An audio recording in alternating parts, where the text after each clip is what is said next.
बार फिर से दिया जाएगा अपने क्लोजिंग आर्ग्यूमेंट के लिए।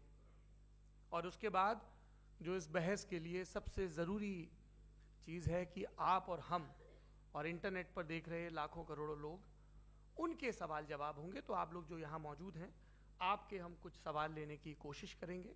30 मिनट का वक्त हमने उसके लिए तय कर रखा है। इस तरह से ये 2 घंटे की बहस पूरी होगी। 2-3 बुनियादी बातें हैं जिनका हमें ध्यान रखना है। किसी भी किस्म की नारेबाजी में हमें शरीक नहीं होना है। ये हल्ला गुल्ला नहीं है, क्योंकि पूरी दुनिया देख रही है, तो एक नज़ीर कायम करनी है, एक उदाहरण लोगों के सामने रखना है कि पढ़े लिखे लोग इत्तेफाकी और ना इत्तेफाकी रखते हुए भी, एक दूसरे से सहमति और असहमति रखते हुए भी बात कह सकते हैं। यहाँ पर मेरे जेएनयू के प्रोफेसर बैठे हैं, पुरुषोत्तम अग्रवाल जी, जिन्होंने हमें क्लास में सिखाया है कि सहमति का साहस और असहमति का विवेक, और इसका ठीक उलट भी, ये बड़ा जरूरी है। दूसरी बात, ये किसी एक धर्म के बारे में बहस नहीं है, ये बात सबको स्पष्ट होनी चाहिए। किसी धर्म को महान बताने या किसी धर्म को कमतर बताने की ये बहस नहीं है। तो यदि कोई इस उम्मीद से देख रहा है या यहां आया है, तो मैं आपको आश्वस्त करना चाहता हूं कि आपको नाउम्मीदी हाथ लगेगी। इस बहस में बहुत ज्यादा धार्मिक प्रतीकों के इस्तेमाल को लेकर भी, ये दोनों लोग जो अभी आपको गंभीर दिख रहे हैं, भले लोग हैं, कल शाम को चाय पर मिले थे, बहुत हंसी मजाक भी इनके बीच हुआ था, और गलबैयां डालते हुए एक तस्वीर भी हुई थी। ये इस बात का प्रमाण है कि इंटरनेट पर जो हल्ला मचा हुआ है उसके मुकाबले ये दोनों लोग बहुत ही अच्छे शांत ढंग से बहस के लिए राजी हो गए हैं। ट्विटर की बातें ट्विटर तक सीमित, एलन मस्क आजकल उसको एक्स कहते हैं। और अब इस बहस की शुरुआत मैं इन विद्वानों का, हालांकि इनको परिचय की जरूरत नहीं, पर हो सकता है, हमें पत्रकारिता में सिखाया जाता है कि नेवर अज्यूम, विज्ञान भी यही कहता है। मुफ्ती शमाइल नदवी साहब इस्लामिक विद्वान, शिक्षाविद हैं, कोलकाता के वाहियान फाउंडेशन के संस्थापक हैं, लखनऊ की प्रतिष्ठित दारुल उलूम नदवतुल उलमा से ग्रेजुएशन किया है, सोशल मीडिया और सार्वजनिक मंचों पर अध्यापन और बौद्धिक कामों में सक्रिय हैं, और इस समय इंटरनेशनल इस्लामिक यूनिवर्सिटी मलेशिया से पीएचडी कर रहे हैं। अच्छी बात यह है कि पढ़ाई के साथ साथ ट्रैवल ब्लॉग भी बनाते हैं। पेट्रोनस टावर के सामने का ब्लॉग हमने देखा। हमारे साथ जावेद अख्तर साहब हैं। जावेद अख्तर साहब कवि हैं, शायर हैं, गद्य भी लिखते हैं, फिल्मों के लिए संवाद लिखे हैं, गीत लिखे हैं। इससे इतर ये वैज्ञानिक सोच को लेकर या अपने डिक्लेयर्ड एथिज्म को लेकर भी मुखर रहते हैं और अपने तहीं रैशनैलिटी की बात करते हैं। देवियों और सज्जनों, डज गॉड एग्जिस्ट? इस सवाल का जवाब सब अपने अपने तहीं खोजने की कोशिश कर रहे हैं। कोई इसको गॉड डैम पार्टिकल की खोज बताता है, कोई गॉड पार्टिकल की खोज बताता है, कोई हिग्स बोसान की खोज बताता है, कोई ये सवाल जवाब तलाशने की कोशिश करता है कि मास एग्जिस्टेंस में आखिर आया कैसे, हुआ क्या था, सृष्टि के पहले, समय के पहले क्या था। और कोई ये कहता है कि ये सारी खोजें जिस मस्तिष्क में हो रही हैं प्रकृति के क्रम में, वो कैसे विकसित हुआ। मैं उम्मीद करता हूं कि हम आज इन बुनियादी सवालों के कुछ जवाब हासिल करने में कामयाब हों। मैं सबसे पहले मंच पर आमंत्रित कर रहा हूं मुफ्ती शमाइल नदवी साहब को। आइए सर जी।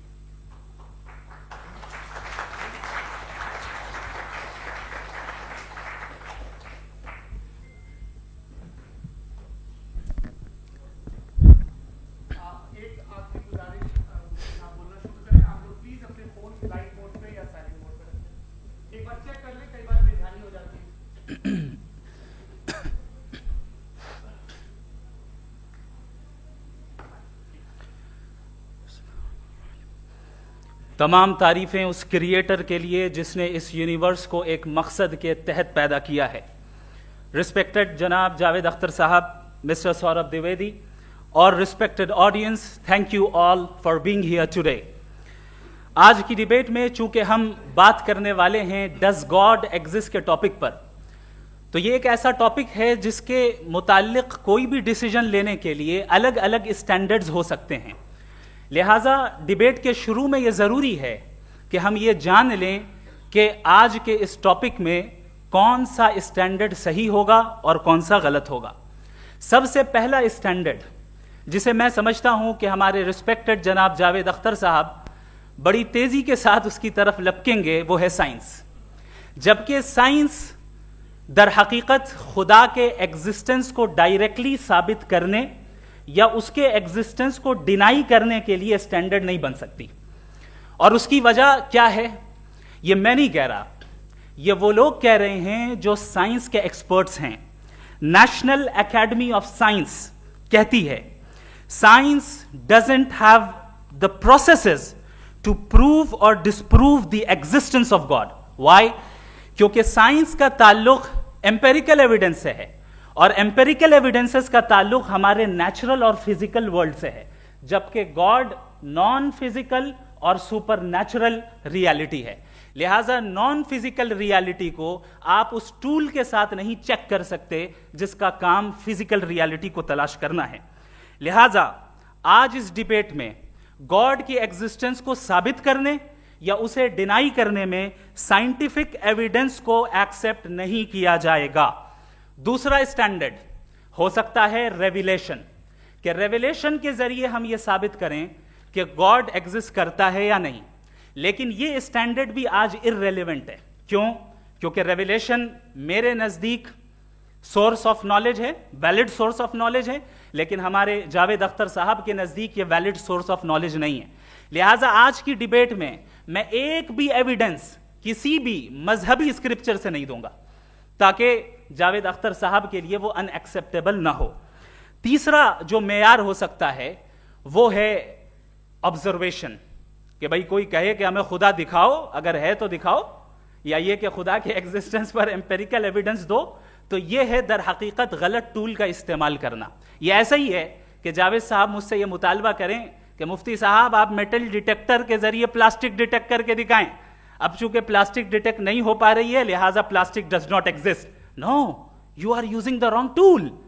इस टूल से प्लास्टिक को डिटेक्ट नहीं किया जाता। लिहाजा मैं समझता हूं कि गॉड के एग्जिस्टेंस पर एम्पेरिकल एविडेंस का मुतालबा करना एक बचकाना मुतालबा है, और हमारे रिस्पेक्टेड जनाब जावेद अख्तर साहब इस स्टेज से अब बहुत आगे निकल चुके हैं। अब बचता है एक ही स्टैंडर्ड, और वो स्टैंडर्ड है अक्ल, लॉजिक, रीजनिंग। और यही वो स्टैंडर्ड है जिसके तहत गॉड की एग्जिस्टेंस को साबित किया जाएगा या गॉड की एग्जिस्टेंस को डिनाई किया जाएगा। लेकिन चूंकि ये बहुत इंपॉर्टेंट और सेंसिटिव टॉपिक है, इसलिए लॉजिकल आर्ग्यूमेंट भी ऐसा होना चाहिए जो डेफिनेटिव हो, इनडेफिनेटिव ना हो, जो 2 और 2 4 की तरह बिल्कुल वाजे हो, जिसे लॉजिकली रिजेक्ट करना पॉसिबल नहीं हो। फॉर एग्जाम्पल हम कहें हमारे रिस्पेक्टेड मिस्टर सौरभ साहब, ये एक इंसान है और तमाम इंसान कॉन्शियस बीइंग है, लिहाजा नतीजा क्या निकला, हमारे सौरभ साहब भी कॉन्शियस बीइंग है। क्या ये इनडेफिनेट आर्ग्यूमेंट है या डेफिनेट आर्ग्यूमेंट है? ये डेफिनेट आर्ग्यूमेंट है। ये 2 और 2 की तरह वाजे है, इसमें किसी तरह जो है लॉजिकली इसको रिजेक्ट नहीं किया जा सकता। तो अगर आज हमारे जावेद अख्तर साहब ऐसी कोई अकली दलील और लॉजिकल एविडेंस दें खुदा के ना होने पर जो डेफिनेट भी हो, तो मैं ये ऐलान करता हूं कि यकीनन मैं उस एविडेंस को कबूल करूंगा और उस पर गौर करूंगा। लेकिन साथ में यह भी ऐलान कर देता हूं प्रेडिक्शन के तौर पर कि ऐसा कोई डेफिनेट आर्ग्यूमेंट कोई नहीं पेश कर सकता। दलील हम देंगे और डेफिनेटिव दलील देंगे, लॉजिकल दलील देंगे, ऐसी दलील देंगे जो एंटायर एथिस्टिक वर्ल्ड उसे रेफ्यूट नहीं कर सकती। चलें अब हम एक एग्जाम्पल सोचते हैं, एक सिनेरियो, सिंपल सिनेरियो, तमाम ऑडियंस से गुजारिश है, हम और आप एक आइसोलेटेड आइलैंड पर हैं, ऐसा आइलैंड जहां पे हमसे पहले कोई कभी नहीं गया। चलते चलते आपके सामने अचानक आपने देखा एक पिंक कलर की बॉल पड़ी हुई है। सबसे पहला सवाल आपके जहन में क्या आएगा कि ये बॉल यहां क्यों आई, कैसे आई, ये पिंक कलर की ही क्यों है, कोई और कलर भी हो सकता था, ये इसी शेप में क्यों है, कोई और शेप भी हो सकता था। नेचुरली आप इस तरफ पहुंचेंगे कि कोई ना कोई है जिसने इन स्पेसिफिक प्रॉपर्टीज के साथ इस बॉल को बनाया है और यहां पे रखा है। चूंकि आप जानते हैं कि ये जो बॉल है इसका एग्जिस्ट करना जरूरी नहीं है, ये एग्जिस्ट कर भी सकती थी, नहीं भी कर सकती थी, और एग्जिस्ट करना ही था तो किसी और फॉर्म में करती, किसी और कलर में करती। अब आप इस बॉल को एक्सपैंड करते चले जाएं, एक्सपैंड करते चले जाएं, एक्सपैंड करते चले जाएं, यहां तक कि ये बॉल यूनिवर्स के साइज की हो जाए। बताइए कि क्या साइज के बढ़ जाने से सवाल बदल जाएगा? हरगिज नहीं बदलेगा। अभी भी सवाल रहेगा, ये यूनिवर्स कहां से आया, इन स्पेसिफिक प्रॉपर्टीज के साथ कहां से आया, क्यों आया, किसने बनाया, ये सवाल उस वक्त भी वैलिड रहेगा।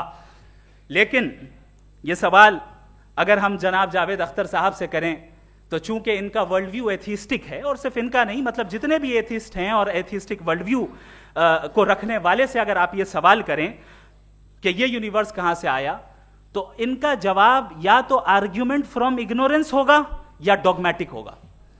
या तो ये कहेंगे कि मुझे नहीं पता कि ये कहां से आया, लिहाजा गॉड डज नॉट एग्जिस्ट, ये आर्ग्यूमेंट फ्रॉम इग्नोरेंस है। या ये कहेंगे कि ये यूनिवर्स खुद ब खुद बन गया, इसका मतलब ये है कि उस बॉल को भी खुद ब खुद बन जाना चाहिए। लेकिन बॉल के ताल्लुक से ये एक्सप्लेनेशन एक्सेप्ट नहीं की जाएगी कि ये खुद ब खुद बन गई, लेकिन यूनिवर्स के ताल्लुक से कर दिया जाएगा। इसे हम दूसरे अल्फाज में डॉगमा भी कह सकते हैं। दूसरी चीज, हमारे जावेद अख्तर साहब जरूर गॉड ऑफ गैप्स की मिसाल भी जरूर देंगे, और मिसाल देंगे कि पहले ज़माने में बिजलियां कड़कती थी तो लोगों ने किसी एक खुदा की तरफ, और बारिश होती थी तो दूसरे खुदा की तरफ मंसूब कर दिया, उनके पास दलील नहीं थी। यह हमारा वर्ल्ड व्यू है ही नहीं, यह हमारा वर्ल्ड व्यू है ही नहीं, क्योंकि नेचुरल फिनोमेना के प्रोसेस की इंटरप्रिटेशन को जान लेने से यह कहां से साबित हो गया कि गॉड एग्जिस्ट नहीं करता है। इस पर मैं इंशाअल्लाह अभी आगे बात करूंगा। आप हजरात ये भी देखेंगे, और मैं ये एक्सपेक्ट करता हूं कि हमारे रिस्पेक्टेड जनाब जावेद अख्तर साहब जरूर इमोशनल आर्ग्यूमेंट्स भी देंगे, जो कि एक लॉजिकल फेलेसी है जब बात आती है ट्रुथ को डिसाइड करने में। क्यों? मिसाल के तौर पर वो कहेंगे कि अगर गॉड है तो ईविल क्यों एग्जिस्ट करता है, जबकि मैं कहता हूं ईविल का एग्जिस्ट करना गॉड के एग्जिस्ट करने की दलील है, उसके खिलाफ नहीं है। चूंकि अगर गॉड है तो हम सब उसके सामने अकाउंटेबल हैं, और अगर हम अकाउंटेबल हैं तो अकाउंटेबिलिटी के लिए ईविल का मौजूद होना जरूरी है, उसके बगैर हम अकाउंटेबल नहीं हो सकते। और अगर हम अकाउंटेबल नहीं हैं तो हम जनाब जावेद अख्तर साहब से पूछेंगे कि आप बताएं कि फिर सफरिंग इस दुनिया में क्यों है? अगर खुदा नहीं है तो सफरिंग क्यों है? और उन लोगों के जज्बे का क्या जिनके अंदर सफरिंग के बाद इंतकाम लेने का जज्बा पाया जाता है और वो इस दुनिया से ऐसे ही चले गए, क्या उनकी सारी तकलीफें बेकार चली जाएंगी? अब आ जाएं उसी एग्जाम्पल की तरफ कि बॉल, मुझसे अगर कोई पूछे इस बॉल को किसने बनाया और या इस एक्सपेंडेड बॉल को किसने बनाया, मैं कहूंगा कि चूंकि ये यूनिवर्स और इस यूनिवर्स की तमाम चीजें कॉन्टिंजेंट हैं। कॉन्टिंजेंट होने का मतलब ये होता है कि जो अपने एग्जिस्टेंस पे किसी के ऊपर डिपेंड करती हो, तो जाहिर है ये यूनिवर्स कॉन्टिंजेंट है। और अगर कोई चीज कॉन्टिंजेंट नहीं है तो मैं रिक्वेस्ट करूंगा कि मुझे दिखा दें कि कौन सी चीज यूनिवर्स में कॉन्टिंजेंट नहीं है, हम भी जरा गौर कर लें और हम भी देख लें। और जब कॉन्टिंजेंट चीजें मौजूद हैं तो फिलोसोफर्स की इस्तिलाह के मुताबिक, हम उस टर्मिनोलॉजी के मुताबिक हम उस जगह तक पहुंचते हैं और उस हस्ती तक पहुंचते हैं जिसे नेसेसरी बीइंग कहा जाता है, कि ये वो नेसेसरी बीइंग है जिसका मौजूद ना होना नामुमकिन हो। क्योंकि अगर ये मौजूद ना हो तो सारी चीजें एग्जिस्टेंस में आएंगी ही नहीं, और ये सारी कॉन्टिंजेंट चीजें उसी के ऊपर डिपेंड करती हैं। अब अगर आप ये सवाल करते हैं कि फिर उस हस्ती को किसने बनाया, फिर उसका कॉज क्या है, फिर उसका कॉज क्या है, फिर उसका कॉज क्या है, और एंडलेसली चले जाएं, इसे हम कहते हैं इन्फिनिट रिग्रेस ऑफ कॉजेस, जो कि लॉजिकल फेलेसी है। कॉन्सेप्चुअली इन्फिनिटी पॉसिबल है। मिसाल के तौर पे न्यूमेरिकल्स 1 2 3 गिनते चले जाएं, इन्फिनिट नंबर्स हैं। मैं कॉन्सेप्चुअली बात नहीं कर रहा, प्रैक्टिकली रियलिटी में साबित करके दिखाएं कि infinite regress of causes possible है या नहीं। अगर पॉसिबल है तो हम मान लेंगे, मिसाल दे दें, और पॉसिबल नहीं है तो एक ही ऑप्शन बचता है जिसे हम कहते हैं नेसेसरी बीइंग। ऐसी नेसेसरी बीइंग जो इंडिपेंडेंट है, क्योंकि अगर वो डिपेंडेंट हुई तो वो नेसेसरी नहीं रहेगी। ऐसी इंडिपेंडेंट बीइंग जो इटर्नल है, अगर वो इटर्नल नहीं होगी, उसकी बिगिनिंग होगी तो वो खुद कॉन्टिंजेंट है। ऐसी बीइंग जो पावरफुल है, क्योंकि कॉन्टिंजेंट को एक्चुअलाइज करने के लिए पावर चाहिए। ऐसी बीइंग जो इंटेलिजेंट है और नॉलेजेबल है, क्योंकि ये यूनिवर्स स्पेसिफिक फॉर्म और स्पेसिफिक लॉज ऑफ नेचर के तहत प्रिसाइजली चल रहा है। Thank you. थैंक यू मुफ्ती साहब। मैं इन दलीलों के बाद जावेद अख्तर साहब से गुजारिश करूंगा, आप बैठ के बोलना चाहेंगे या बाहर? जी।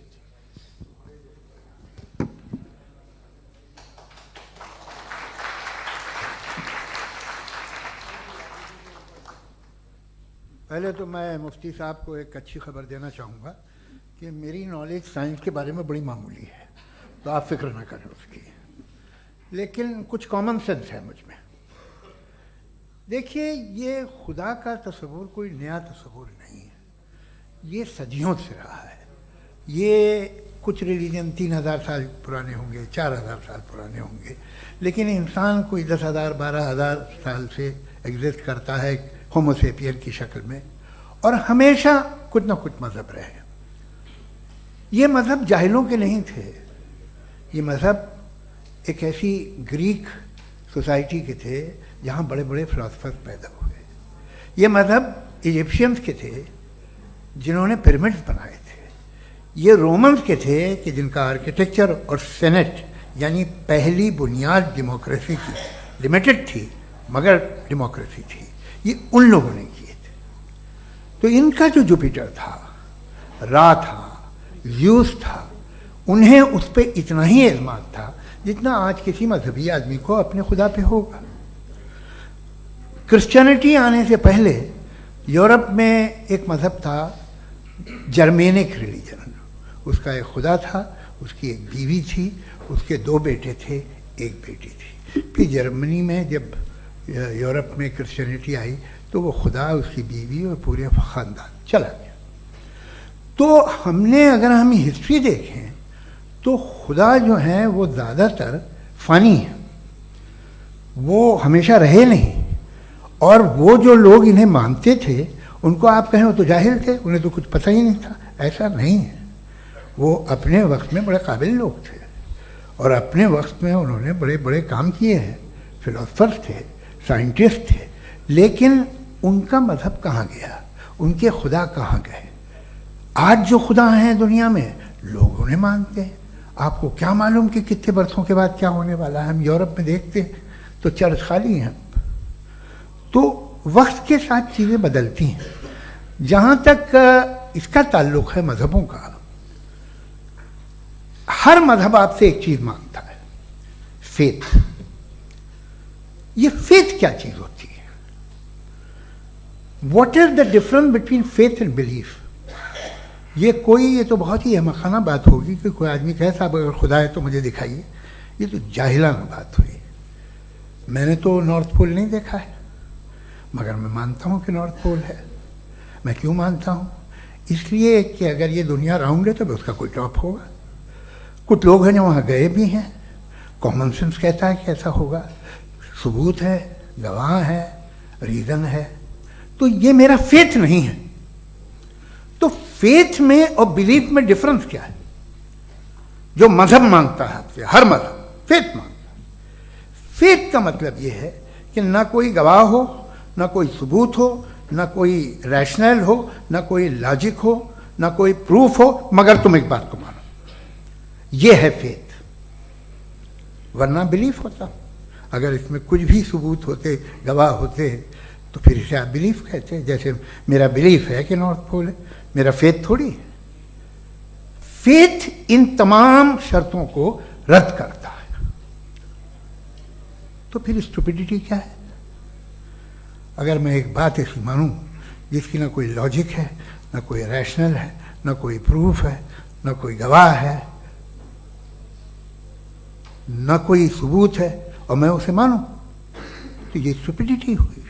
इसे ही भाई कल को मैं यकीन कर लूं कि एलॉन मस्क जो है मेरा भाई है, तो मुझे इंतहाई खुशी होगी, सुकून भी बहुत मिलेगा मुझे। लेकिन और कहे भाई क्यों मानते हो, क्या सबूत है? भाई वो तो अमेरिकन है और तुम तो इंडियन हो, वो तो नस्ल अलग है, तुम्हें कभी मिले भी नहीं। साहब देखिए, मेरा फेथ है, इस पर बात ना किया। फेथ का मतलब ही यह है कि आप प्रूव नहीं कर सकते। अगर आप प्रूव कर सकते हो तो फेथ की जरूरत ही नहीं, फिर तो आप बात करेंगे, आप कितनी बहस कर लीजिए। अल्टीमेटली दुनिया का हर मजहब फेथ पे टिका है, और फेथ का मतलब है एक ऐसा यकीन जिसका कोई सबूत, कोई गवाह, कोई रैशनल नहीं। अब आप ये कहें, क्या आप ये क्यों कह रहे हैं कि साहब ये कायनात किसने बनाई? कमाल ये है कि आपने बताया कि एक आइलैंड पे गए और एक बॉल देखी। आपने ये नहीं कहा कि आइलैंड किसने बनाया, आपको सिर्फ बॉल पे हैरत हुई। हमने आइलैंड पे हमने हैरत नहीं की, होते हैं आइलैंड। इसी तरह ये आइलैंड है, सितारे, ये गैलेक्सीज, ये सब आइलैंड हैं खला में। हम हम टेकन फॉर ग्रांटेड लेते हैं, हम पूछते नहीं किसने बनाए। आपने जजीरे के बारे में भी नहीं पूछा है। मेरी पैदाइश कैसे हुई? क्या मैं प्लान पैदा हुआ था? I was plan to be born, या एक लकी स्पर्म था जो किसी एक से चिपक गया? मेरी पैदाइश रैंडम। और इंसाफ जिसे आप कहते हैं, इंसाफ का तो नेचर से कोई वास्ता ही नहीं। जो आप कहते हैं कि एक दिन इंसाफ मिलेगा, इंसाफ is a human concept, nature में कोई इंसाफ नहीं। अगर शेर हिरन को खा जाता है तो उसे कोई सजा नहीं मिलती। अगर एक आंधी आती है और हरे भरे पेड़ों को उखाड़ के फेंक देती है तो आंधियों की जेल नहीं होती है। नेचर में इंसाफ नहीं, इसलिए मुझे नेचर को इंसाफ की जरूरत भी नहीं। नेचर तमाम एक है। अब हम कहें कि साहब ये देखिए जो मैंने खाना खाया था, ये मेरी आंख तो नहीं यूं कर दिया उसे, तो इसे सजा मिलनी नहीं, वो सिस्टम है, ऐसे ही चल रहा है। नेचर बगैर इंसाफ के है। इंसाफ इज अ ह्यूमन कॉन्सेप्ट। तो जो आपसे कहता है कि मैं तुम्हें इंसाफ दूंगा, वो इंसानी जहन की पैदावार है। ये नेचुरल है ही नहीं, ये आसमानी है ही नहीं। नेचर का तसव्वुर, इंसाफ का तसव्वुर। भाई आप साथ मिलते हैं, अब आप लेफ्ट हैंड ड्राइव कर लें, ये क्या है? तमाम सच, तमाम नेकी, तमाम शराफत लेफ्ट हैंड ड्राइव है।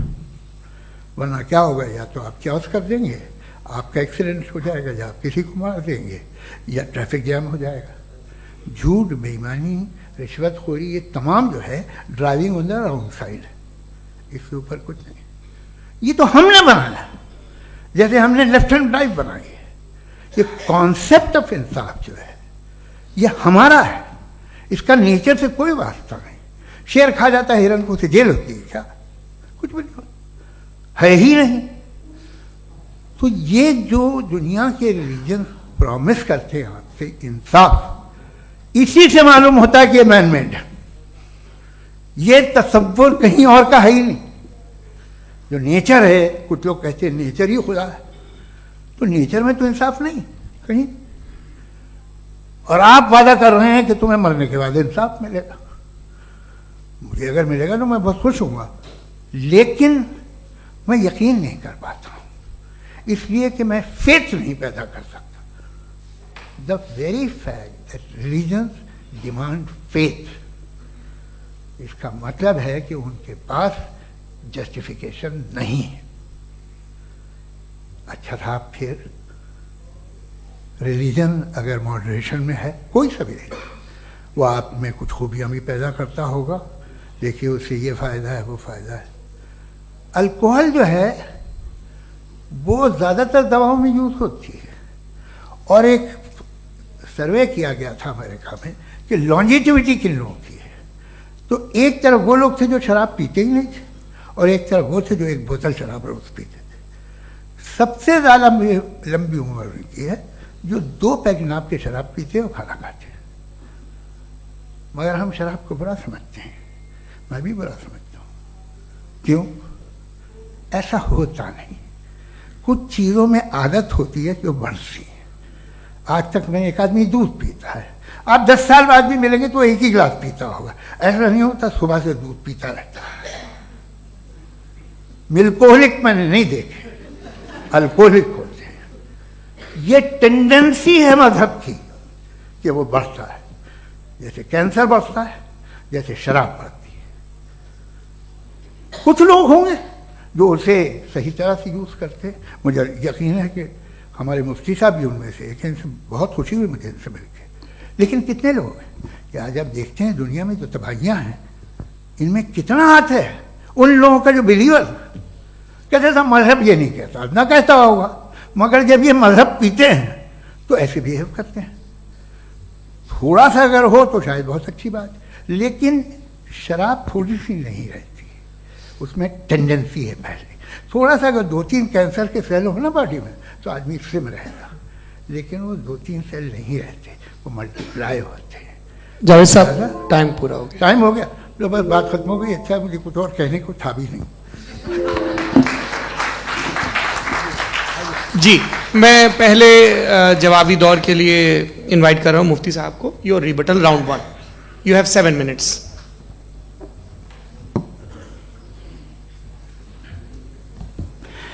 Thank you very much Javed साहब, आपकी बात को सुनकर बड़े महजूज हुए हम लोग। महजूज, do you understand? We enjoyed.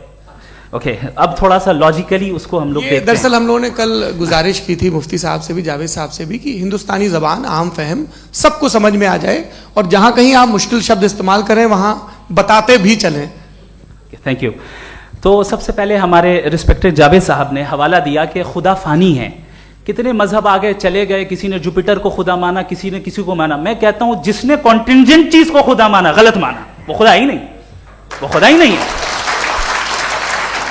हम तो नेसेसरी बीइंग को साबित करने बैठे हैं, वो नेसेसरी कॉज जो इटरनल है, जो अबदी भी है और अजली भी है। हम किसी और को साबित करने नहीं बैठे। दूसरी चीज उन्होंने कहा कि फेथ एंड बिलीफ, ये एक ऐसी डेफिनेशन है फेथ की जो इन्होंने पहली मर्तबा पेश की है, या माफ कीजिएगा इन्होंने पहली मर्तबा पेश नहीं की है, रिचर्ड डॉकिंस ने पहली मर्तबा पेश की है। मुझे मालूम है ये सोर्स कहां से है।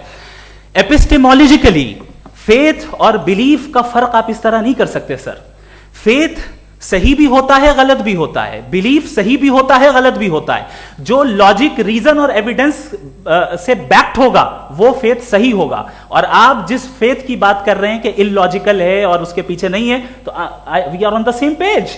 हम नहीं मानते उस फेथ को, जो फेथ ऐसा हो जिसके पीछे कोई लॉजिक ना हो, एविडेंस ना हो, हम नहीं मानते। हम तो उस फेथ के कायल हैं जिसके पीछे लॉजिक हो और एविडेंस हो। तो बिलीफ सही भी होता है, गलत भी होता है, फेथ भी सही होता है और गलत भी होता है। तो आज फेथ और बिलीफ के डिफरेंस पे बात नहीं हो रही। आज आप चाहे फेथ एक्सेप्ट कर लें या बिलीफ एक्सेप्ट कर लें, आज ये बात होगी कि ट्रूथ क्या है। चाहे ट्रू बिलीफ सही है या ट्रू फेथ सही है, और फॉल्स फेथ क्या है और फॉल्स बिलीफ क्या है, बात इस पे हो रही। दूसरी चीज इन्होंने पूछा, स्टुपिडिटी फिर क्या है? अगर फेथ रिलीजन स्टुपिडिटी नहीं है तो और क्या है? चूंकि फेथ का मुतालबा करते हैं तो स्टुपिडिटी क्या है? मैं कहता हूं स्टुपिडिटी एथिज्म है। उसकी वजह यह है कि आप एक सड़क पे जा रहे हो और आप किसी गार्डन में जाएं और देखें वहां लिखा है फूलों के साथ, I love Javed Akhtar, and I really do, I love you sir. So जब आप वहां पर पहुंचे तो वहां पहुंचकर अब ये बताएं, क्या आप ये कहेंगे वाह व्हाट अ नेचुरल सिलेक्शन? ये क्या नेचुरल सिलेक्शन है? नहीं, ये प्रिसाइजली डिजाइंड है, इसके पीछे डिजाइनर है। लिहाजा अगर कोई एक ऐसी कॉमन सेंस की बात को कबूल नहीं कर रहा है कि यूनिवर्स जो इतने प्रिसाइजली काम कर रहा है, हम कह दें कि खुद ब खुद बन गई, मैं समझता हूं इससे बड़ी स्टुपिडिटी और कुछ नहीं है। ये इरैशनल चीज है। फिर हमारे सर ने कहा कि आपने बॉल पे फोकस किया, आइलैंड पे फोकस नहीं किया। अरे आइलैंड को किसने बनाया यही समझाने के लिए तो बॉल की मिसाल दे रहा हूं। और बॉल भी कॉन्टिंजेंट है, आइलैंड भी कॉन्टिंजेंट है, दोनों नेसेसरी बीइंग का मुतालबा करते हैं। आगे इन्होंने कहा कि नेचर में कोई इंसाफ नहीं है। हम डिसाइड करते हैं कि मोरालिटी क्या होती है, इंसाफ क्या होता है। हम डिसाइड करते हैं, जैसे ड्राइविंग सीट में ट्रैफिक वाला, ये तो किसी खुदा ने नहीं कहा, ये है, इसे कहते हैं फॉल्स इक्विवेलेंस। ये एक लॉजिकल फेलेसी है। आपने जो है मिसाल दी ड्राइविंग की और ट्रैफिक की, ये सब्जेक्टिव मोरालिटी है। आप सब्जेक्टिव मोरालिटी को मिसाल बनाकर ऑब्जेक्टिव मोरालिटी के ऊपर नहीं थोप सकते। इंसाफ की ऑब्जेक्टिव मोरालिटी। अगर आप ये कहते हैं कि नेचर में इंसाफ नहीं है, तो इंसाफ का न होना ये नेचुरल हुआ, तो फिर नेचर को नेचर रहने दे। क्यों हम इतना स्ट्राइव कर रहे हैं दुनिया में इंसाफ लाने के लिए? ये तो इलॉजिकल बात है, इरैशनल बात है। इसलिए बहुत सी चीजें ऐसी हैं जो ऑब्जेक्टिवली जो है इविल या गुड हैं, और बहुत सी चीजें ऐसी हैं जो सब्जेक्टिवली हैं। सब्जेक्टिवली जो मोरल होता है या इमोरल होता है, उसको हम सोशल कंसेंसस से या पर्सनल प्रेफरेंस से डिसाइड करते हैं। लेकिन जो ऑब्जेक्टिव मोरालिटी है, जिसमें इंसाफ आया, जो इन्होंने बार बार रिपीट किया, ये ऑब्जेक्टिव है, सब्जेक्टिव नहीं है। अगर आप कहते हैं ये सब्जेक्टिव है, तो मेरा सवाल आपसे ये है, क्या सोशल कंसेंसस के जरिए अगर जुल्म को सही करार दे दिया जाएगा तो आप जुल्म को जस्टिफाई करेंगे? दूसरी चीज इन्होंने यह कहा कि 2 पैक शराब पी लें तो वो उतने पे नहीं रहता, बढ़ जाता है। यही मामला मजहब के साथ है। 2 पैक आप पी लें, बढ़ेगा। तो ये एक ऐसी मिसाल है, इसको कहीं भी फिट कर लें कि आप एथिज्म पे जब फिट करें, जब आप 2 पैक एथिज्म का लेंगे ना, तो वो बढ़ बढ़ के नॉर्थ कोरिया बनेगा। Thank you.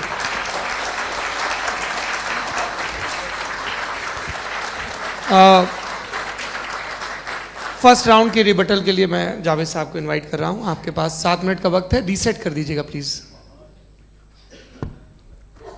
मुझे इस बात की खुशी है कि मुफ्ती साहब ने भी मान लिया कि नेचर में कोई इंसाफ नहीं है। तो कोई भी चीज़ जो इंसान ने नहीं बनाई है उसमें इंसाफ नहीं होता है। एक बात मैं आपसे अर्ज़ करूँ, ज़रा पता लगा लीजिएगा, ये जो आप बाग में जाते हैं बेहद खूबसूरत फूल देखते हैं ना, इनमें से कोई नेचुरल नहीं है। ये सारे फूल क्रॉस करके बनाए गए हैं। जो जंगल में फूल होते हैं निहायत मामूली होते हैं, ये फूल इंसानों ने बनाए हैं। जो आप बाग में देख के वाह वाह कहते हैं, ये इंसानों के बनाए हुए हैं। डिफरेंट फूलों को क्रॉस करके, डेवलप करके, फिर क्रॉस करके इस तरह से बनाए गए। नेचुरल फ्लावर नहीं। किसी जंगल वीरान में जाके आप गुलाब के फूल नहीं देखेंगे। ये सब बनाए हुए इंसान ने, बहुत से काम इंसान ने किए हैं। बाकी है कि आपने मेरी एक बात का जवाब नहीं दिया, जिससे मुझे शिकायत है कि फेथ क्या है और आप फेथ मांगते क्यों हैं मुझसे? आप तो लॉजिकल हैं, आपके पास तो सारे रैशनल हैं, आपके पास सारे सबूत हैं, तो आपको फेथ की डिमांड क्यों करते हैं कि भाई तुम सरेंडर कर दो और सवाल मत करो? कोई मजहब सारे सवाल करने की इजाजत नहीं देता है और मना करता है कि दादा सवाल ना करो, बहक जाओगे तुम। आप क्यों रोकते हैं? हकीकत यह है कि इंसानी तारीख क्या है। इंसानी तारीख ये है कि दुनिया में 2 तरह के लोग हुए हैं। एक वो जिन्होंने अपनी लाइल्मी की परस्तिश की है, दूसरे वो जिन्होंने अपनी इग्नोरेंस या लाइल्मी से झगड़ा किया है और मालूम किया है कि क्या है। ये जो आप कह रहे हैं, आज आप हैरान हैं कि भाई ये यूनिवर्स कैसे बनी। लोग हैरान थे कि सूरज डूबता है तो इधर से कैसे निकलता है। और आप एक कदम जाके हमेशा का मानने को तैयार है, एक कदम पीछे ही मान जाइए। भाई आप इसके बाद जाते हो, कहते सवाल ना करना कि ये कहाँ से आया, ये पावर तो हमेशा से हमेशा रहेगी। तो आप यूनिवर्स के बारे में मानने में क्या तकलीफ है? एक कदम पहले रुक जाइए। ये हमेशा से थी या नहीं थी, हमें मालूम नहीं है। और ये कहना कि हमें मालूम नहीं है, कमाल ये है कि दुनिया के सारे मजहब सब जानते हैं ये दुनिया कैसे बनी थी, कैसे मिटेगी, मरने के बाद क्या होगा, इनको सब इल्म है। इनको किसी को डायनासोर होते थे पहले ये नहीं पता था, किसी को नहीं पता। किसी भी दुनिया की मजहबी किताब में डायनासोर का जिक्र नहीं है। लेकिन बाकी सब बातें, how to make universe in 4 easy lessons and बाकी सब पता है। जिसको सब पता है वो गड़बड़ है। हम में ये इंकिसार, ये ह्यूमिलिटी होनी चाहिए कि हम ये कहें कि हमें ये बहुत सारी बातें नहीं मालूम, लेकिन हम उनकी परस्तिश ना करें, अपनी लाइल्मी को की परस्तिश ना करें, हम उसे पता लगाने की कोशिश करें। जिस दुनिया में आप बैठे हैं सर, ये हॉल जो है, ये इलेक्ट्रिसिटी जो है, ये माइक जो है, जिस हवाई जहाज से आप आए थे, वो जिस कार से आप यहाँ आए हैं, ये सब उन लोगों की बनाई हुई है जिन्होंने सवाल किए थे।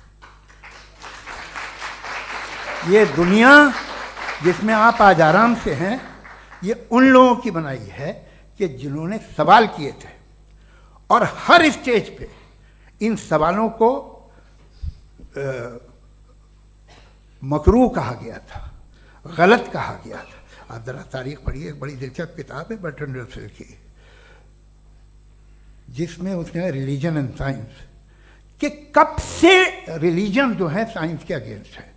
और हद तो यह है कि भाप के इंजन के खिलाफ थे, स्टीम इंजन के भी खिलाफ थे, और फतवे हुए उन पे, वेटिकन ने दिए। तो ये हमेशा, अभी जैसे ही ये राइट विंगर आते हैं अमेरिका में पावर में, तो वो जो अपना ये क्या बोलते हैं उसे, सीड क्या बोल रहे, सीड क्या जो, हाँ नहीं सीड जो होते हैं जिन पे जी, नहीं भाई, वो जो ह्यूमन बॉडी के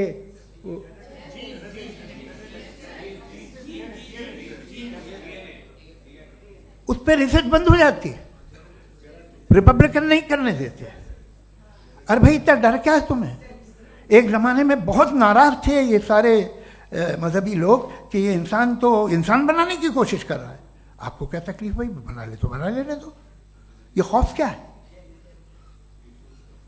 और ये सब आज जो आप कह रहे हैं नामुमकिन है, ये कैसे हुआ, मुझे एक किस्सा याद आता है।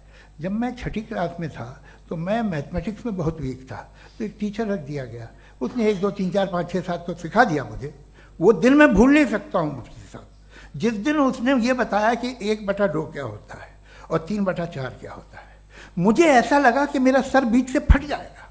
यह आदमी कह रहा है कि जो दीवार के अंदर जाओ वॉक करते हुए। आज हंसता हूँ मैं इस बात पे। तो आज जो बातें आपके जहन से बिल्कुल परे हैं और आप हैरान होते उन्हें देख के, एक वक्त आएगा कि मामूली लगेंगे। और हुआ है, आपकी इंसानी तारीख ही है।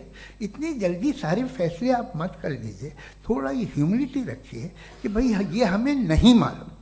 ये कहने में क्या है, ये यूनिवर्स कहाँ तक फैली, ये कब से है और कब तक रहेगी, हमें नहीं मालूम। आपने फैसला कर लिया कब बनी, ये आपके हिसाब से कोई 14 बिलियन ईयर बनी जो समझा जाता है। उससे पहले हजारों करोड़ों अरबों साल तक खुदा बैठा क्या कर रहा था, खामोश बैठा था, ऐसे ही जमाइयाँ ले रहा था। फिर उसे आइडिया आया, यार एक काम करते, वक्त अच्छा गुजर जाएगा, यूनिवर्स बनाते। सोचिए, वो तो हमेशा से है ना, मगर यूनिवर्स हमेशा से नहीं है, ये तो बनाई गई है। और उससे पहले क्या था, इनका क्या काम था, कैसी बात है। ये बड़ा आसान है, जो बात हमें आज धीरे धीरे पता चली है। बरसों 2000 और 2500 साल पहले आपको किसी ने बता दिया कि क्या था, आप मान गए, और तब से वही मान रहे हैं जो 2500 साल पहले कहा गया था। सब कुछ बदल गया है, सॉल्व हो रही हैं चीज़ें। अभी साइंस बिल्कुल दावा नहीं करती, या कोई फिलोसफर ये दावा नहीं करता कि हमें सब मालूम, बल्कि वो कहता है कि हमें जितना मालूम होता है उससे ये मालूम होता है कि हमें कितना कम मालूम। तो हम अपनी जहालत से लड़े, उसकी परस्तिश न करें। जी, time. Thank you so much. मैं तर्कों की श्रृंखला में राउंड 2 के लिए मुफ्ती साहब को आमंत्रित कर रहा हूँ। आपके पास एक बार फिर से 7 मिनट का वक्त है। शुक्रिया। जनाब जावेद अख्तर साहब कई मर्तबा दोहरा रहे हैं कि फेथ का मतलब बताइए, फेथ का मतलब बताइए। मैंने बता दिया, फेथ सही भी होता है, गलत भी होता है। और आज हम फेथ पे बात नहीं कर रहे, हम ट्रुथ और डज गॉड एग्जिस्ट पे बात कर रहे हैं। क्या डज गॉड एग्जिस्ट, ये ट्रुथ यानी गॉड है या नहीं है, इसमें से दोनों ट्रुथ क्या है। अब आप उसे फेथ कह लें, बिलीफ कह लें, नॉट माई बिजनेस। उसके बाद आपने कहा कि भाई सवाल करने से मजहब रोकता है। मैं कहता हूं जो रोकता है वो रोकता होगा, मैं नहीं रोकता, बल्कि सवाल करें, सवाल करना चाहिए। सवाल कर करके तो हम आगे बढ़ते हैं, तरक्की करते हैं, और इसीलिए मैं आज यहां पे आया हूं। लेकिन सवाल सिर्फ खुदा से नहीं होगा, आपसे भी होगा। सवाल एथिज्म से भी होगा, सवाल सिर्फ मजहब से नहीं होगा, सबसे होगा। और आज मैं सवाल करूंगा और उम्मीद है कि आप जवाब देंगे। अभी तक आपने वैसे कॉन्टिंजेंसी आर्गुमेंट का कोई जवाब नहीं दिया है। चलें, आपने कहा यूनिवर्स के बारे में इटर्नल क्यों नहीं बोल देते। ये चूंकि लॉजिकली पॉसिबल ही नहीं है कि यूनिवर्स इटर्नल हो। यूनिवर्स एक कॉन्टिंजेंट चीज है जो टाइम एंड स्पेस के पाबंद है, टाइम एंड स्पेस से बाउंड है। जो टाइम एंड स्पेस से बाउंड होगा वो कॉन्टिंजेंट होगा, जो कॉन्टिंजेंट होगा वो उसकी बिगिनिंग हुई होगी, जिसकी बिगिनिंग हुई होगी वो इटर्नल नहीं हो सकता। ये तो कॉमन सी बात है। आपने कहा कि किसी मजहबी किताब में डायनासोर का जिक्र नहीं है। अफसोस कि आज तक किसी मैथमेटिक्स के किताब में मुझे डायनासोर का जिक्र नहीं मिला। तो इसका मतलब मैथमेटिक्स की किताब बेकार है? नहीं, उसका वो टॉपिक नहीं है। रेवलेशन का और मजहबी किताबों का टॉपिक ये नहीं है कि आपको आके बताए साइकिल कैसे बनाते हैं, या आकर ये बताएं कि जो है डायनासोर कब था। वो तो मोरालिटी सिखाने आया है, गॉड के बारे में बताने आया, नॉन फिजिकल रियलिटी की हकीकत को सिखाने के लिए आया। रिलीजियन साइंस को रोकता है? नहीं रोकता। अगर रोकता है तो गलत करता है। रिलीजियन साइंटिज्म को रोकता है, जिसमें हमारे जावेद साहब मुख्तल हैं। साइंस और साइंटिज्म में फर्क है। साइंटिज्म यह है कि आप समझें कि साइंस और साइंटिफिक मेथोडोलॉजी ये नॉलेज को हासिल करने का वाहिद सोर्स ऑफ नॉलेज है। यह है साइंटिज्म। हम इसे रिजेक्ट करते हैं। हम साइंस को तो तरक्की करते हैं, भाई आप हमारी पूरी तारीख कर लें, पढ़ लें तो आपको पता चल जाएगा। बहरहाल ये अलग टॉपिक है। उसके बाद इन्होंने एक लफ्ज कहा, वेटिकन ने फतवा दिया। वेटिकन का फतवे से कोई ताल्लुक नहीं है, दोनों कॉन्ट्राडिक्टरी अल्फाज हैं। उसके बाद उन्होंने कहा कि भाई हमें नहीं मालूम। अगर नहीं मालूम तो क्लियरली कह देना कि नहीं मालूम है, इसमें क्या हरज है। तो वही तो मैं कह रहा हूं ना कि आप कह दें कि नहीं मालूम, लेकिन क्लेम क्यों कर रहे हैं कि गॉड एग्जिस्ट नहीं कर रहा है? आप कह दें नहीं मालूम है, हो सकता है हो सकता ना हो, लेकिन आप क्लेम कर रहे हैं। The moment you say God does not exist, this is a claim, and now the burden of proof is upon you too, जैसे हमारे ऊपर है। और क्यों है मैं बताता हूं, क्यों है ये भी मैं बताता हूं। फिलोसॉफिकली जो क्लेम होता है ना, सिर्फ ये नहीं होता कि इंसान कहे पॉजिटिव क्लेम करे और नेगेटिव क्लेम करे तो बर्डन ऑफ प्रूफ नहीं है। आप मिसाल के तौर पे मैं कहूं कि फुला उस कमरे में कोई नहीं है, मैंने एक नॉलेज का क्लेम किया है। उस कमरे में कोई नहीं है, मैंने एक नॉलेज का क्लेम किया। या तो मैं कहूं मुझे नहीं पता, हो भी सकता है नहीं भी हो सकता है, this is not a claim. लेकिन जब मैं कह रहा हूं कि वहां कोई नहीं है या मैं कह रहा हूं वहां कोई है, दोनों क्लेम है और दोनों के ऊपर बर्डन ऑफ प्रूफ है। हमारे ऊपर भी बर्डन ऑफ प्रूफ है, मैंने कंटिजेंसी आर्ग्यूमेंट दिया, इसे तोड़कर दिखाइए। आखिरी चीज, इन्होंने कहा कि खुदा दुनिया बनाने से पहले 150 साल पहले या करोड़ों साल पहले क्या कर रहा था। अरे हजरत, चलें बहरहाल मैं जवाब दे देता हूं, आप हमारे रिस्पेक्टेड पर्सनालिटी हैं, अगर आप नहीं होते तो मैं इसे एंटरटेन ही नहीं करता। टाइम, ये 100 साल पहले या 100 साल बाद, पहले बाद में अभी, ये वो अल्फाज हैं जिनका ताल्लुक टाइम से है। टाइम शुरू ही हुआ है यूनिवर्स की बिगिनिंग के बाद, तो उसके पहले खुदा क्या कर रहा था? सवाल इलॉजिकल है, ये फेलेसी है। यानी आप ये कह रहे हैं कि यूनिवर्स के बनने से पहले खुदा क्या कर रहा था? टाइम के बनने से पहले, पहले का ताल्लुक टाइम से, टाइम उस वक्त था ही नहीं, तो ये सवाल ही इनवैलिड है खुदा के ताल्लुक से। दूसरी चीज, आर्ग्यूमेंट ऑफ कंटिजेंसी जो मैंने आपके सामने पेश की है, आपने बार बार ये प्रूफ किया और ये कह रहे हैं कि गॉड ऑफ गैप्स। देखिए, पहले नहीं मालूम था, साइंस ने कर दिया। सिंपल की मिसाल से मैं समझा देता हूं। जिस गैप्स की आप बात कर रहे हैं ना, साइंस उन गैप्स को जिन चीज के जरिए भी प्रूव करेगा वो कॉन्टिजेंट ही होगा, अब चाहे वो फोर्स हो, मैटर हो या एनर्जी हो। लिहाजा सवाल हमारा उस वक्त भी वैलिड होगा जब तक कि आप नेसेसरी बीइंग पे ना आ जाएं, और इन्फिनिट रिग्रेस पॉसिबल नहीं है of causes in practical world, तो जाहिर है कहीं रुकना पड़ेगा, जहां रुकेंगे वही खुदा है। दूसरी चीज, आपने ये कहा, क्या कह रहा था मैं, किस पॉइंट को? What? Oh no, after that. Just now. हाँ, जहां रुकेंगे वही खुदा है। बहरहाल, तो टाइम का जिक्र हो गया, गॉड ऑफ गैप, सॉरी, या इसकी एक मिसाल आप ले लें। एक कार है, एक साहब ने देखा कि भाई कार जो है उसके व्हील्स कितने अच्छे लगे हुए हैं, सही जगह पे, स्टीयरिंग जो है कितने अच्छे जगह पे लगी हुई है, और सीट्स कितने वेल डिजाइंड है, कितनी प्रिसाइजली ये कार काम कर रही है, तो जरूर कोई ना कोई इसे क्रिएट किया है, किसी ने क्रिएट किया है। अब जावेद साहब आए और कहे, अरे जनाब बोनेट खोलिए, इसमें इंजन है, इंजन इस कार को चला रहा है, hence prove no one has created the car. This is illogical, this is irrational. आपने इंजन के जरिए उस गैप को तो साबित किया, लेकिन क्या उससे कार की जो क्रिएशन है और उसका जो क्रिएटर है ये इम्पॉसिबल हो जाए? ऐसा पॉसिबल है? उसका सवाल खत्म हो जाए, ऐसा पॉसिबल है? नहीं।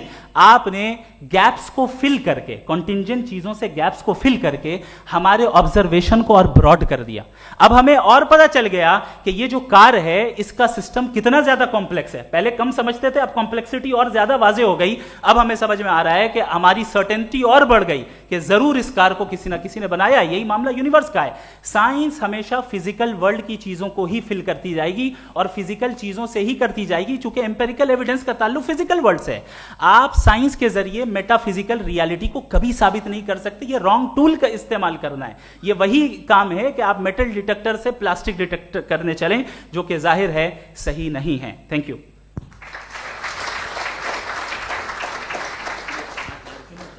जी, ये आर्ग्यूमेंट का राउंड 2 है। हाँ। 7 मिनट है। पहले तो मैं आपसे अर्ज करूं कि आपने कहा कि जब कायनात ही नहीं थी तो वक्त भी नहीं था, कुछ भी नहीं था। कैसे नहीं था? खुदा था। एक एग्जिस्टेंस तो था ना खुदा का। तो जब खुदा था तो वक्त भी होगा। ऐसा नहीं है कि कुछ भी नहीं था, खुदा था। अच्छा, बाकी एक आपने कहा साहब आप साबित कीजिए, आपके पास भी लॉजिक है, मेरे पास भी लॉजिक है। मेरा जिम्मेदारी नहीं है साबित करना कि खुदा है। बर्टन रसल ने बड़ी अच्छी बात कही, बर्टन रसल ने बड़ी अच्छी बात कही। मैं आपसे अगर ये दावा करूं कि एक चाय की केतली मरीख के चारों तरफ घूम रही है, मार्स के चारों तरफ, तो ये आपका काम नहीं है कि आप साबित करें कि कोई चाय की केतली नहीं है। ये मेरा काम है, मैंने दावा किया है। ये दावा तो मजहबी लोग करते हैं कि खुदा है, मैं क्यों साबित करूं कि नहीं है? जब तक आप मुझे कन्विंस नहीं कर देंगे मैं नहीं मानूंगा। आपकी जिम्मेदारी है, मेरी जिम्मेदारी नहीं है। दोयम ये कि ये जो आप कह रहे हैं, जो गैप्स हैं, ये गैप जब जब किसी मजहब को चैलेंज करते हैं, जब ऐसा कोई बात आती है तो हंगामा हो जाता है कि जब वो चैलेंज करें किसी फेथ को। ये तमाम साइंस जो है इसे मुख्तलिफ जगहों पे मुख्तलिफ वक्तों में मजहब ने रोकने की कोशिश की है। ये किताब है religion and science Burton Russell की, पढ़िएगा, अच्छी लगेगी आपको। तारीख ही है साइंस, मजहब की साइंस से उसका यही रिश्ता है। अच्छा, अब ये हम सोचें कि बहरहाल ये वजूद जो है मजहब और ये बिलीव इन गॉड इंसान को बेहतर बना देता है, तो एक काम कीजिए, हिंदुस्तान वर्ल्ड का नक्शा लीजिए और मार्क कीजिए कि रिलीजन कहाँ कहाँ ज़्यादा है, कहाँ कहाँ, चाहे वो लैटिन अमेरिका हो या मिडल ईस्ट हो या फार ईस्ट हो या हिंदुस्तान के वो इलाके जहाँ मजहबियत ज़्यादा है। रख दीजिए नक्शा अलग। अब दूसरा नक्शा कि कहाँ कहाँ नाइंसाफ़ी, रिप्रेशन, औरतों के हुकूक की पामाली, जुल्म, डिक्टेटरशिप कहाँ है, नक्शा एक ही होगा। तो आप मुझे बताएं कि जो इसका तरकीब इस्तेमाल क्या है, खुदा का तरकीब इस्तेमाल तो बताइए। आप छोटी सी दवा सड़क पे बेचते हैं, उसकी भी तरकीब इस्तेमाल बताते हैं। इसके इस्तेमाल से तो फायदे नहीं हुआ किसी को। जो सारे के सारे खराब मुल्क हैं, खराब समाज है, वो सारे जुल्म खुदा के नाम पे करते हैं। वो गलत करते हैं, सही करते हैं, मुझे क्या लेना देना उससे। इस्तेमाल से मालूम होता ना। एक विस्की की बोतल कभी शायद देखी हो आपने, लाल रंग की होती है, उस पर रोशनी और छपड़ा इंतहाई खूबसूरत लगती है, क्या बिगाड़ रही है किसी का? उसका इस्तेमाल गलत है, इसलिए आप उसे नापसंद करते हैं। इसका इस्तेमाल गलत है, इस तसव्वुर का इस्तेमाल ही गलत है और हमेशा से गलत हुआ है। आप देख लीजिए, इंसानी तारीख देख लीजिए, आज देख लीजिए, हिंदुस्तान देखिए, दुनिया देख लीजिए क्या हो रहा है। इसे कैसे इस्तेमाल कर रहे हैं फेथ वाले लोग? क्या फेयर हैं, जस्ट हैं, जो अपने खुदाओं पे यकीन रखते हैं? वो किस तरह के लोग हैं? वो लोगों को इंसाफ देते हैं, वो बेहतर इंसान बने। तो इस दवा का फ़ायदा क्या है? चलो बहुत फ़ायदा हो रहा तो मैं इस्तेमाल कर लूँगा, मुझे तो इस दवा का कोई फ़ायदा दिखता ही नहीं। मुझे तो ऐसा लगता, मैं एक और बात बताऊं, अगर कोई आदमी मजहबी है और अच्छा आदमी है तो मैं उसकी बहुत इज्जत करता हूँ, इसलिए कि मेरा ख्याल है मजहबी आदमी का अच्छा होना मुझसे अच्छा होने से ज़्यादा मुश्किल है। भाई हर चीज़ की एक लिमिट है। आप इतना भाग सकते हैं, इतना नहीं भाग सकते, इतना वजन उठा सकते, इतना नहीं उठा सकते, इतना दूर देख सकते हैं, इतना दूर नहीं देख सकते। उसी तरह कॉमन सेंस कहता है कि आप में नेकी का भी एक कोटा होगा। अब आप अगर सुबह जाते हैं अपनी इबादत गाह और इबादत करते हैं, तो बाहर निकलते हैं तो आप तो यही महसूस करते हैं कि आपने एक बहुत अच्छा काम किया, आपकी नेकी का एक बहुत बड़ा कोटा खर्च हो गया जिससे किसी का कोई फ़ायदा नहीं हो। मैं तो नहीं जाता हूँ तो मुझे तो किसी को खाना खिलाना पड़ेगा, किसी बेवा की मदद करनी पड़ेगी। मैं अपना कोटा कैसे कंज्यूम करूं? आप अपना कोटा, सारे मजहबी लोग इंतहाई यूजलेस कामों में यूज करते हैं। उसके बाद भी अगर आप में बच्ची है थोड़ी सी शराफत, तो भाई वाह क्या बात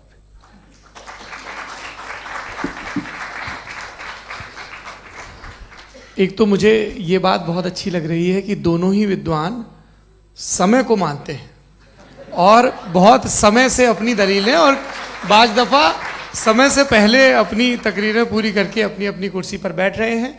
ये इस आर्ग्यूमेंट का राउंड 2 पूरा हुआ। अब रिबटल का राउंड 2 है और उसके बाद क्रॉस एग्जामिनेशन होगा। नहीं, आपका आर्ग्यूमेंट हो गया सर। हमारे यहाँ स्कूल के सिलेबस में पंच परमेश्वर कहानी पढ़ाई जाती है, प्रेमचंद जी की लिखी हुई। आप निश्चिंत रहिए, आपके कोई राउंड में मिस नहीं होने दूंगा। रिबटल का राउंड 2 मुफ्ती शमाइल नदवी साहब।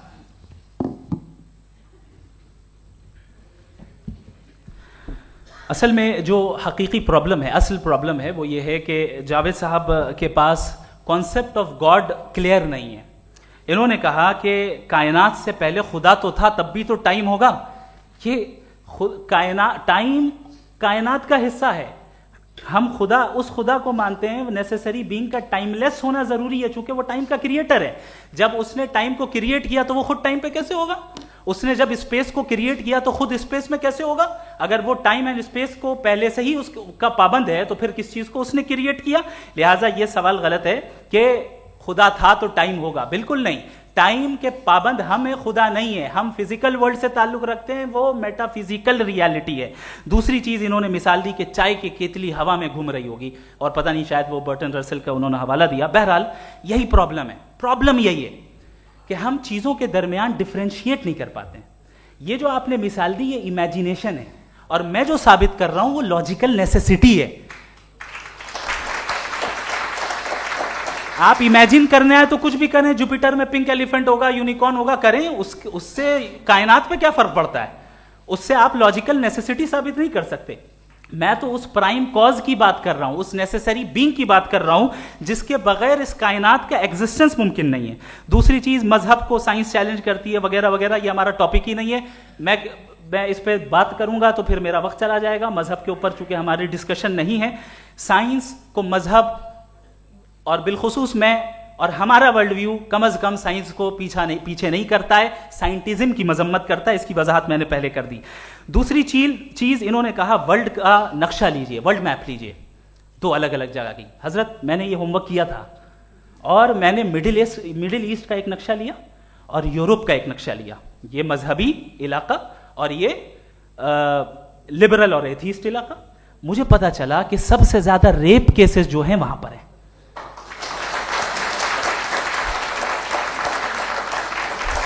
मुझे ये पता चला यूएन की रिपोर्ट के मुताबिक, मैं ये अपने घर से नहीं लेके आ रहा, कि जो वर्किंग वुमेन है यूरोपियन कंट्रीज में, उसमें 81% वुमेन सेक्सुअल हैरेसमेंट का वर्क में शुमार हो रही है। ये मिडिल ईस्ट में नहीं हो रहा है, वो मजहबी लोग हैं इसलिए नहीं हो रहा है।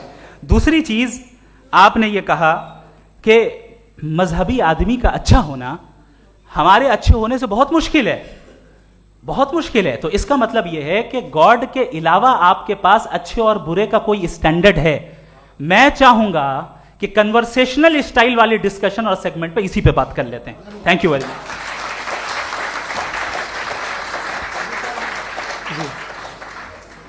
ये रिबटल का राउंड 2 है, आपके पास 5 मिनट का वक्त है, और इसके बाद क्रॉस एग्जामिनेशन शुरू करेंगे। आप चाहें तो जो इन्होंने सवाल पूछे उनके जवाब आप रिबटल में भी दे सकते हैं। जी जी, देखिए पहले तो ये बात कि ये मिसाल गलत नहीं है, गलत है।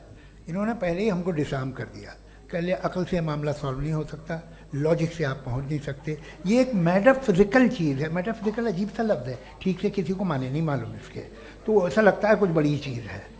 अरे भाई क्या होता है मेटाफिजिकल, बताओ, खड़ी हो। ये एक लफ्ज़ है जो कहीं भी इस्तेमाल हो जाता है। जब आप एक बात कर रहे हैं और आप मुझसे बहस कर रहे हैं तो मुझे मेटाफिजिकल मत बताइए, आप लॉजिकली मुझे प्रूव किए। और अगर लॉजिकली आप नहीं बात करते साहब ये मेटाफिजिकल है, तो फिर हम आप बात क्या कर रहे हैं?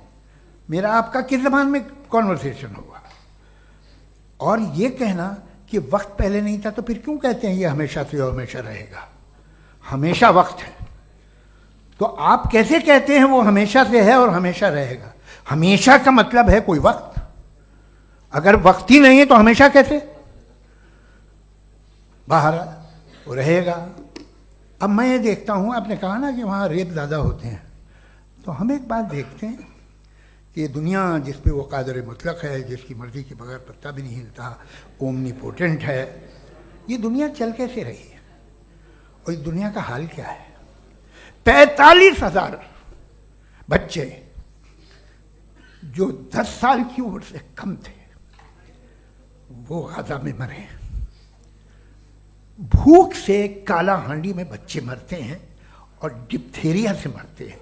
डिप्थेरिया अजीब मर्ज है, गले में जाली बनना शुरू होती है, बच्चा नीला हो जाता है, गरीब का बच्चा, इसलिए कि उपास इलाज में। ये कादर मुतलक है, जो चाहे कर दे। इससे आप दुआएं मांगते हैं हमारी, ये काम कर दे वो कर दे, तो इसका मतलब डे टू डे लाइफ में वो इंटरफेयर करता है और ये देख रहा है वो। अगर वो वाकई भी है फॉर डिस्कशन सेक, तो मैं जब दुनिया देखता हूँ तो मेरे दिल में उसके लिए कोई इज्जत नहीं पैदा होती। ये क्या कर रहे हो तुम पूरे ऑल पावरफुल हो, ओमनीपोटेंट हो, ओमनी प्रेजेंट हो। तुम तो वहां गादा में रहे होगे ना, तुम हर जगह हो। तुम देख रहे थे कि बच्चे की कैसे धज्जियां उड़ रही, तुम देख रहे थे, और तुम चाहते हो मैं तुम्हारी परस्तिश करूंगा, तुम हो भी। अरे यार, इसके अच्छे तो हमारे चीफ प्राइम मिनिस्टर हैं, कुछ तो ख्याल करते हैं। कमाल है। आप किसकी इबादत कर रहे हैं?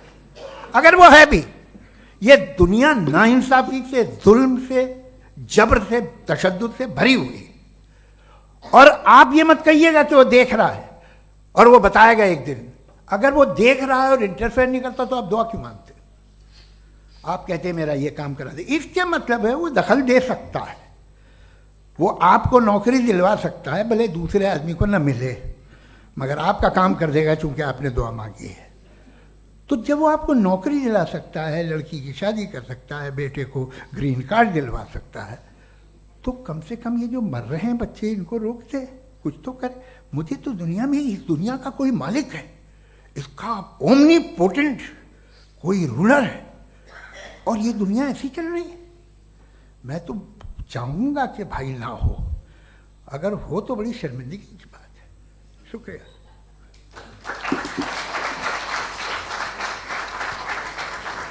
देवियों और सज्जनों, इस बहस के 2 राउंड और 2 रिबटल पूरे हो चुके हैं।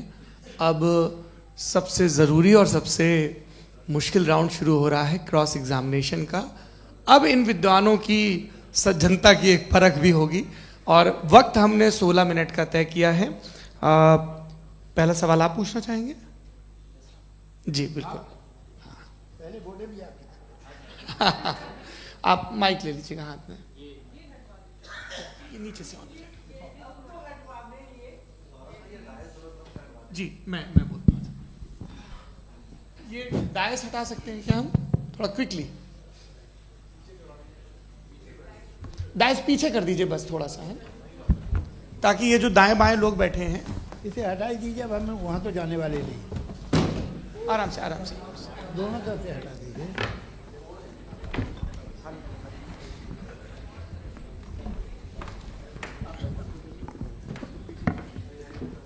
इस बीच आप लोग भी अपने अपने सवाल तैयार कर लें। ये ध्यान रखेंगे कि मैं यहाँ से सवाल लूँगा, आप लोगों को अपना हाथ ऊपर करना है, अपना नाम बताना है, और अधिकतम 3 वाक्यों में अपना सवाल पूरा करना है। कई लोग सवाल की जगह भाषण देने लगते हैं, उससे आज बचना है। जी मुफ्ती साहब, पहला सवाल आपका, 16 मिनट हैं, हम दोनों लोगों के सवाल लेंगे। जी जी बहुत शुक्रिया। आपकी जो अभी बात हुई बहुत अहम थी, मैं इसको चाहूँगा कि आगे डिस्कस करूँ, लेकिन चूँकि अभी ये वो सेगमेंट है क्रॉस एग्जामिनेशन, तो सबसे पहला सवाल आपसे ये है कि जो मैं इतनी देर से कॉन्टिंजेंसी आर्ग्यूमेंट आपको बता रहा था, ये अकल से ही बता रहा था हजरत, आप ये बताएं कि आप इन्फिनिट रिग्रेस ऑफ कॉजेस को पॉसिबल मानते हैं या नेसेसरी बीइंग के एग्जिस्टेंस को सही समझते हैं? चूंकि 2 ही ऑप्शन हो सकता है, आप ये बताएं। देखिए, आपको मैं ईमानदारी से बात करूं, एक तो मैं कॉन्टिजेंसी वर्ड ठीक से समझता नहीं, और इस वक्त भी जो आपने अंग्रेजी के अल्फाज इस्तेमाल किए वो ज़रा थोड़े से मुझे डिफ़िकल्ट और कॉम्प्लिकेटेड लगे, तो आप ज़रा सिंपल ज़बान में सवाल कर सकते हैं? बिल्कुल कर सकता हूँ। जी। यूनिवर्स की हर चीज कॉन्टिंजेंट होने का मतलब यह है कि वो अपने एग्जिस्टेंस में किसी के ऊपर डिपेंडेड है। जो भी चीज डिपेंडेड होगी वो चीज इंडिपेंडेंट नहीं हो सकती, तो उसका कोई ना कोई कॉज होगा। तो अब आप क्या समझते हैं कि ये इन्फिनिट रिग्रेस है, यानी कॉज पर कॉज, कॉज पर कॉज, कॉज पर कॉज, और कभी कोई यानी ये एंडलेसली चलता रहा? क्योंकि अगर ऐसा होगा तो हम तो एग्जिस्टेंस में आते ही नहीं। लॉजिकली ये मुत्तफक अलैह चीज है, मुत्तफक अलैह अग्रीड अपॉन। ओके, इस पे हमने एग्री किया था कि मुश्किल शब्द आएगा तो अर्थ बताना पड़ेगा। तो इन्फिनिट रिग्रेस तो पॉसिबल नहीं है, तो कहीं ना कहीं आपको रुकना पड़ेगा ऐसे नेसेसरी बीइंग पर। नहीं, कोई जरूरत नहीं रुकने की। किसने कहा आप रुकना पड़ेगा? आप रुकते हैं खुदा पे, आप नहीं रुकते। आप कहते हैं वो हमेशा से, जब उस वक्त से जब वक्त नहीं था। आप कहाँ रुकते हैं कि अब हुआ था वो? आप नहीं कहते। हम क्यों नहीं मान सकते कि यूनिवर्स जो है और बल्कि मल्टीवर्सेस जो है वो हमेशा से हैं, वो बनती है, बिगड़ती है। एक हमारे यहाँ एक चीज़ है ब्लैक होल, वो समेट लेता है वापस, फिर ब्लास्ट होता है, फिर फैल जाता है। और इसमें हमारी तो खैर कोई औकात ही नहीं है। इंसान की एक छोटे से जर्रे पे हम 50-60 साल की उम्र रखते हैं, जो करोड़ों अरबों साल की कायनात है उसमें, और पैदा भी नहायत ही बेहुदा वजह से हुए थे। तो इसमें ये सोचना कि इसकी वजूहात और ये क्यों है, ये डिपेंडेंट है, ये हम देख रहे हैं। क्या मालूम, आप सोचिए कि ये जो फैल रही है कायनात, ये कहाँ फैल रही है, ये कहाँ जा रही है, और ये फैल क्यों रही है? अरे बना ली थी तुमने, रुको भैया, काफ़ी है। ये फैल क्यों रही है? ये और कौन सी कायनात जिसे मैं दूरबीन से देखता हूँ तो 2 बिलियन लाइट ईयर पे है, उससे मेरा कोई वास्ता ही नहीं है।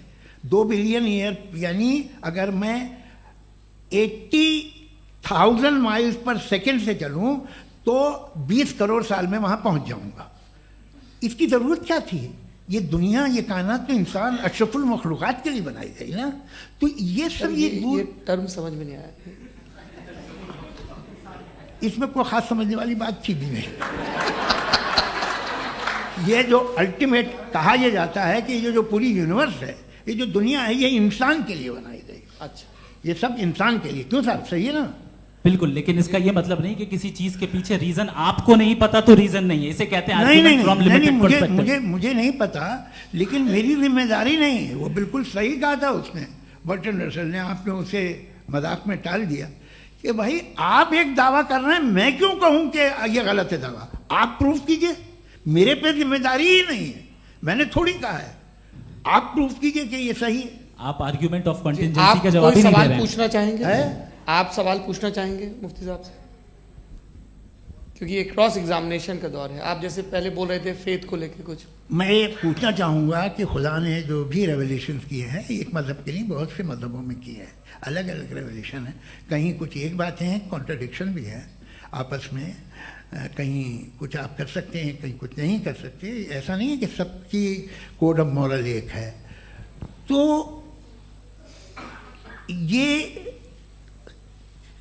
किस्सा क्या है? अब आप ये देखिए कि मुझे कभी कभी लगता है कि ये जो फुटबॉल फाइनल होता है, लाखों लोग होते हैं, फिर वो टीवी कवर कर करोड़ों लोग, अगर उसमें खुदा की एक बूमिंग आवाज़ आ जाती, मैं गॉड हूँ, तो सारे लोग अभी सुन लेते और टीवी पे भी सुन लेते, किस्सा खत्म होता। ये इतनी राजदारी क्या है कि तुम सामने कुछ तो सबूत दे दो हमें सॉलिड। ये कह साहब ये यूनिवर्स कैसे बनी, इससे मसला क्या हल होगा? मैं पूछूंगा आपसे खुदा कैसे बना? क्यों नहीं पूछूंगा कैसे बना? बल्कि वो तो कायनात से कहीं ज़्यादा इंटेलिजेंट है, कायनात से कहीं ज़्यादा कॉम्प्लेक्स। जी वो हमेशा से है, आप कहेंगे मैं मान लूँगा। अच्छा, दोयम वो कादिर मुतलक, यानी कादिर मुतलक का मतलब ओमनीपोटेंट, वो जो चाहे कर सकता है। आपको नौकरी दिलवा सकता है, आपकी अच्छी जगह शादी करवा सकता है, आपके पड़ोसी का मुकदमा हरवा सकता है, आपको जिता सकता है, सब काम करता है। थोड़ा सा माइक क्लोज जी। वो इस दुनिया को चला कैसे रहा है? ये दुनिया कैसे चल रही है? आपको इस पर हैरत नहीं होती? या क़यामत के बाद कभी एक जस्टिस होगा, जब ये बच्चा मर चुका होगा जिसकी धज्जियाँ उड़ गई बम से, इसको इंसाफ मिलेगा तब? अच्छा, अब जवाब दूं? हाँ जी, दीजिए। मैं इसीलिए आप की तरफ। सबसे पहले आपने रेवलेशन और स्क्रिप्चर्स की बात की, इस पे मैं बात कर सकता हूं, लेकिन आज नहीं करूंगा चूंकि वक्त कम है, कभी और इस पे डिस्कस करेंगे। मैं तैयार हूं उस पे भी बात करने के लिए। ये अभी से राउंड 2 की भूमिका तय हो रही है। Does God exist round 2? जी, चूंकि आज गॉड के एग्जिस्टेंस पे बात है तो मैं उसी के रिलेटेड जो है आपके सवालात को एंटरटेन भी करूंगा और मैं भी पूछूंगा।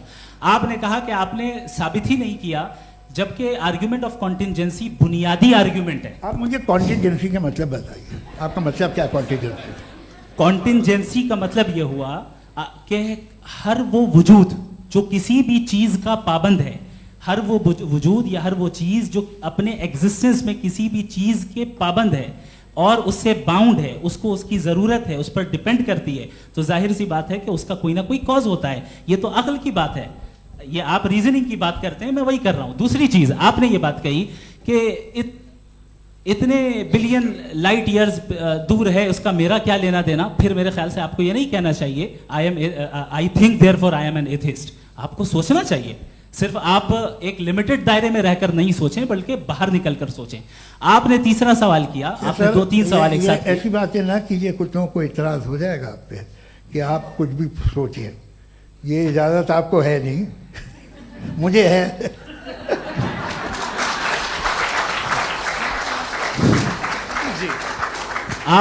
आपने प्रॉब्लम ऑफ इविल के ताल्लुक से सवाल किया और बार बार आप एक लफ्ज रिपीट कर रहे हैं कि ओमनीपोटेंट गॉड है, ऑल पावरफुल गॉड है। यही तो दरअसल समझना है कि गॉड का कॉन्सेप्ट क्या है। प्रॉब्लम ऑफ इविल जो है, प्रॉब्लम ऑफ इविल दर हकीकत दो असम्पशंस पर कायम है।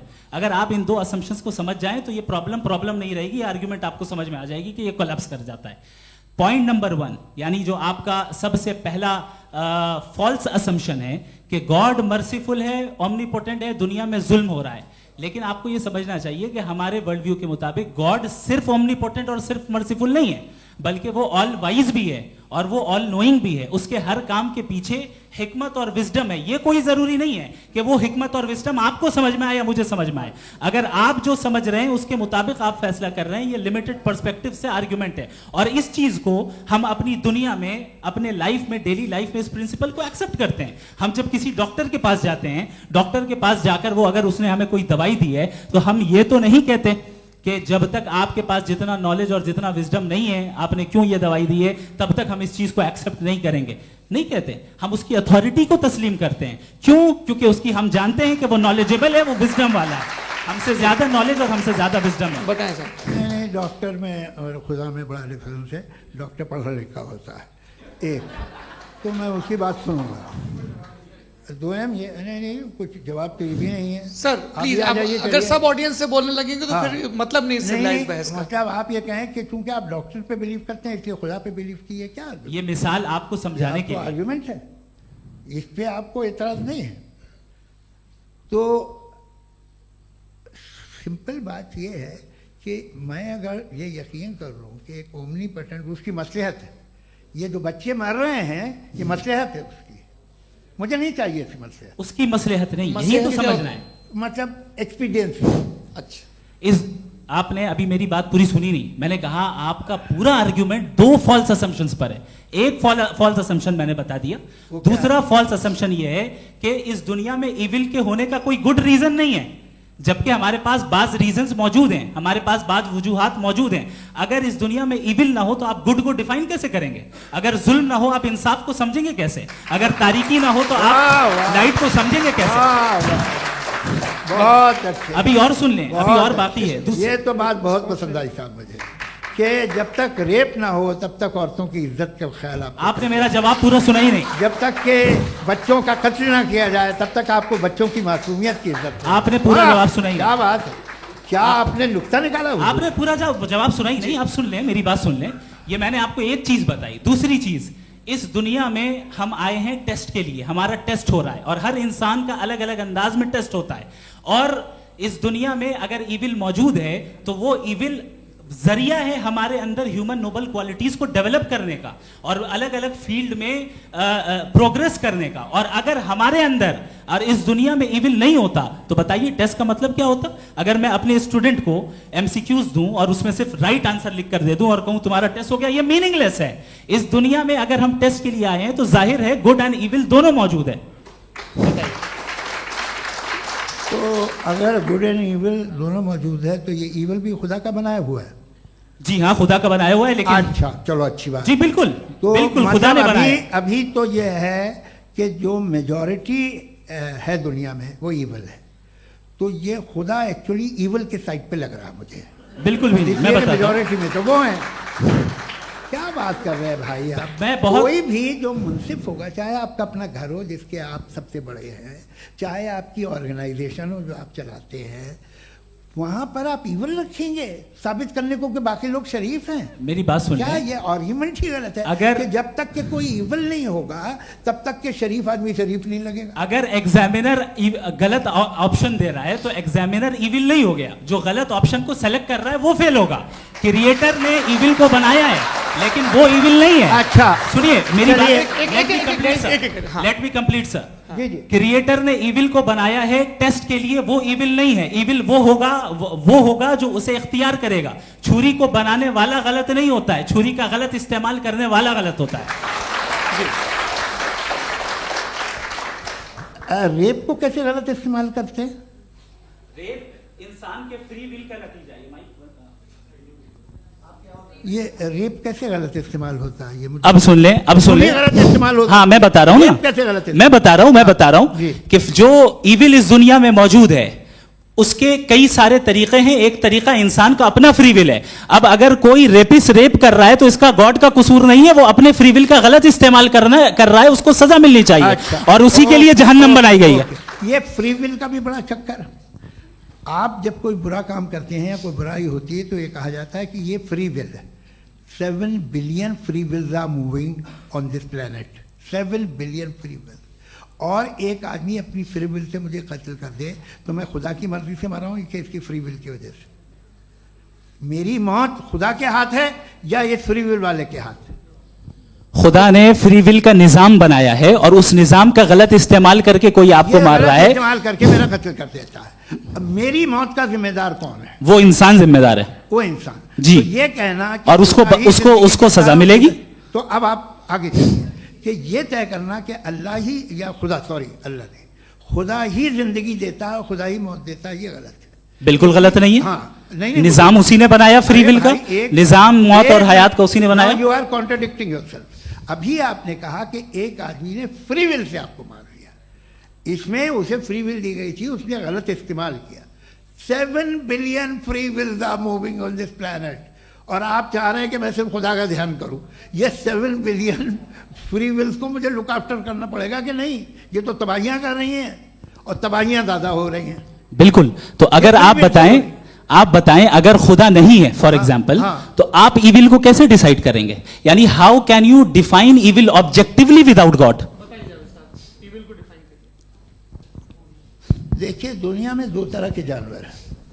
एक जो अकेले रहते हैं जंगल में और एक जो ग्रुप्स में रहते हैं।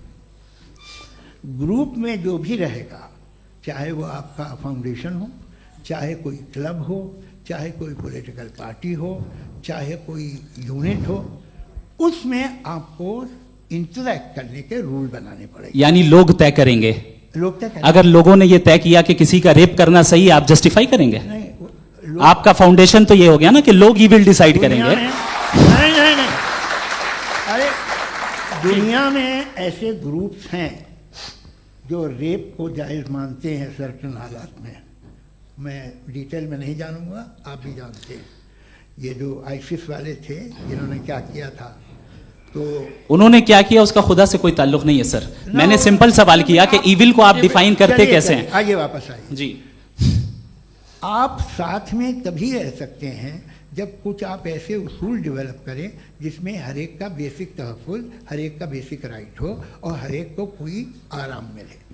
यही तरीक़ा है किसी भी ऑर्गेनाइजेशन जिसमें एक से ज़्यादा लोग हैं और वो ऐसे चलती है ज़िंदगी। उसमें अगर आप गड़बड़ करेंगे तो तबाही होगी, नुकसान होगा, बर्बादियाँ आएंगी। और अगर उसमें आप घर ले लीजिए ना, एक हस्बैंड है, एक वाइफ है, बच्चे हैं, वालदा भी हैं, 2 बहनें भी हैं, एक भाई भी है। अब इसमें कोई निज़ाम आपको चाहिए साथ में रहने का, और एक दूसरे पे भरोसा रहे, एक दूसरे के बहीख्वाह हों, एक दूसरे की मदद करें, ऐसी जिंदगी। सर आपकी बात आ गई। आप ये कह रहे हैं कि लोग डिसाइड करेंगे क्या सही है क्या गलत है, यही है? मेजॉरिटी डिसाइड करेगी क्या सही है क्या गलत है? अरे भाई बिल्कुल। मेजॉरिटी अगर ये कहे कि नाजी जर्मनी के साथ जिस तरह मेजॉरिटी थी कि जेनोसाइड करना सही है, आप जस्टिफाई करेंगे? उस वक्त आपका ये सवाल सिर्फ उसके बाद क्लोजिंग। हाँ, उस वक्त प्लेनेट पे जो लोग थे, हाँ। उनमें कितने लोग हिटलर को सही समझते? अच्छा, प्लेनेट की मेजॉरिटी तय करेगी सोसाइटी की नहीं। प्लेनेट की मेजॉरिटी गॉड के एग्जिस्टेंस को सही मानती है, आप क्यों नहीं मानते?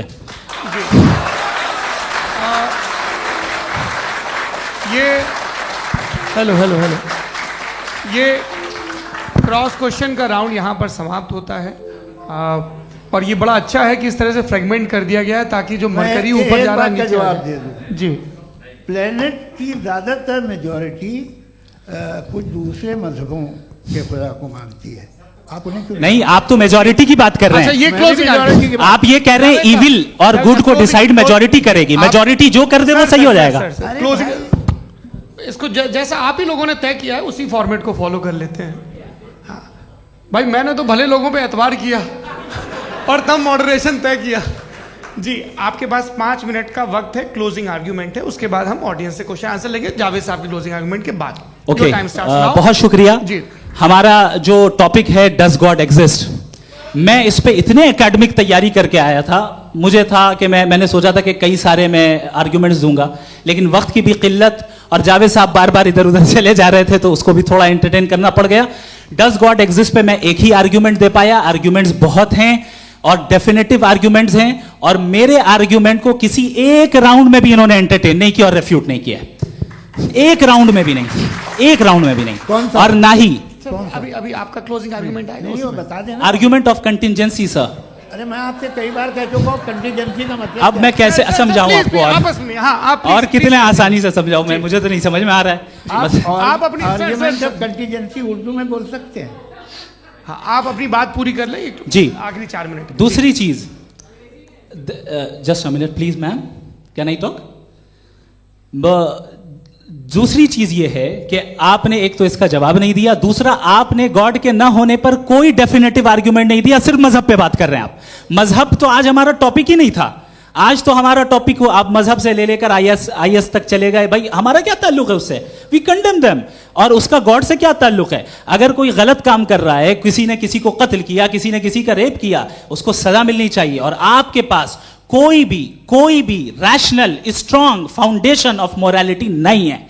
आपने कहा कि मेजॉरिटी तय करेगी सोसाइटी की, वो सही होगा। मैंने कहा हिटलर को फिर आप सही कहेंगे, नहीं नहीं नहीं नहीं, प्लैनेट की सोसाइटी की मेजॉरिटी तय करेगी। तो प्लैनेट की मेजॉरिटी गॉड के एग्जिस्टेंस को मानती है, आप कह रहे हैं ये रिलीजियस है, तो यानी आपके पास कोई स्ट्रॉन्ग फाउंडेशन नहीं है ऑब्जेक्टिव मोरालिटी का। ऑब्जेक्टिव मोरालिटी का अगर कोई फाउंडेशन है तो वो सिर्फ गॉड है, गॉड है, गॉड है। थैंक यू जी।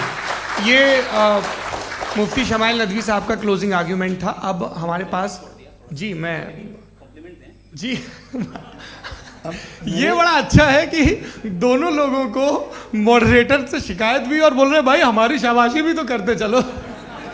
अब मेरी बात जी आपके पास जावेद अख्तर साहब 5 मिनट का वक्त है, ये आपका क्लोजिंग आर्ग्यूमेंट है, टाइम रीसेट कर दें जी। देखिए बहुत सारी बातें हैं। गॉड का डेफिनेशन दुनिया के किसी भी रिलीजन में है कि वो ओमनीपोटेंट है, ओमनीप्रेजेंट है, he is just, he is kind, he loves you and so on.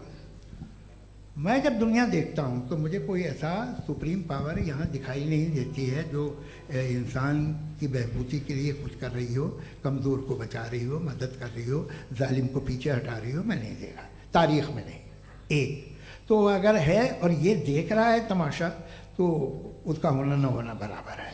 दोयम ये कि ये जो है जब आप ये कहते हैं कि कायनात जिसकी कंटीजेंसी है, मैं देखिए वो लफ्ज़ इस्तेमाल किया मैं, तो ये कैसे हो सकती है भाई, और फौरन आप सरेंडर कर देते हैं कि जाहिर है कि इसका बनाने वाला तो इससे 10,000 गुना ज़्यादा कॉम्प्लिकेटेड होगा, उस पर आपके होने पे कोई इतराज़ नहीं है। उसे वो टाइमलेस है, वो पहले से था, टाइम तो बहुत बाद में आया, ये सब आप मानने को तैयार है जिसका आपके पास कोई सबूत नहीं, आपके पास कोई रीज़न नहीं है। आपकी तारीख क्या है मजहब होगी, बिलीफ की जो खुदाओं का बिलीफ है ये कॉन्स्टेंटली गलत साबित होता रहा है। मतलब आप कहें कि अरिस्टोटल के ज़माने में तो सब जाहिल थे, वो भी इतने ही यकीन से खुदा पे यकीन रखते थे जो अब नहीं रहा, ये भी नहीं रहेगा, आप लिख लीजिए। और इसके आसार आपको दुनिया में दिखाई देना शुरू हो चुके हैं। ये बहस क्या आज से 100 साल पहले इस तरह हो सकती थी, यहाँ तक तो आपको हम ले आए हैं। तो सर अरे इनको मदद की ज़रूरत नहीं भाई, ये सेल्फ सफिशिएंट आदमी है, आप क्यों इनकी मदद कर रहे हैं? Sir please. तो ये जो है तमाम बातें अपनी जगह हैं, ये एक पैकेज है। आप अकेले, कोई आदमी ऐसा नहीं जो सिर्फ गॉड को मानता हो, उसके साथ बहुत पैराफर्नेलिया आता है, अलग अलग पैराफर्नेलिया आते हैं। They are only, they have always created chaos in the society. मैं तो आपको सीधा ऑफर देता हूँ कि दुनिया में 10 इम्पॉर्टेंट बिलीव्स हैं, आप एक मानते हैं, 9 नहीं मानते, 9 में आप एथीस्ट हैं, 9 को आप बिल्कुल रीजनेबली मेरी तरह देखते हैं। तो 90 मजहबी आदमी भी 90% एथीस्ट है, वो दूसरे खुदा नहीं मानता, एक खुदा मानता है अपना वाला, बाकियों को कहता है गलत है। अगर आप मानना ही बंद कर दें तो आपका 10% चांस है कि आप सही हैं और 90% चांस है कि आप गलत हैं। मेरा मशवरा है, आप मानना छोड़ दिए तो 50% चांस होगा कि आप सही हैं और 50% चांस होगा, 40% आप गेन करेंगे बाय बिकमिंग एन एथीस्ट।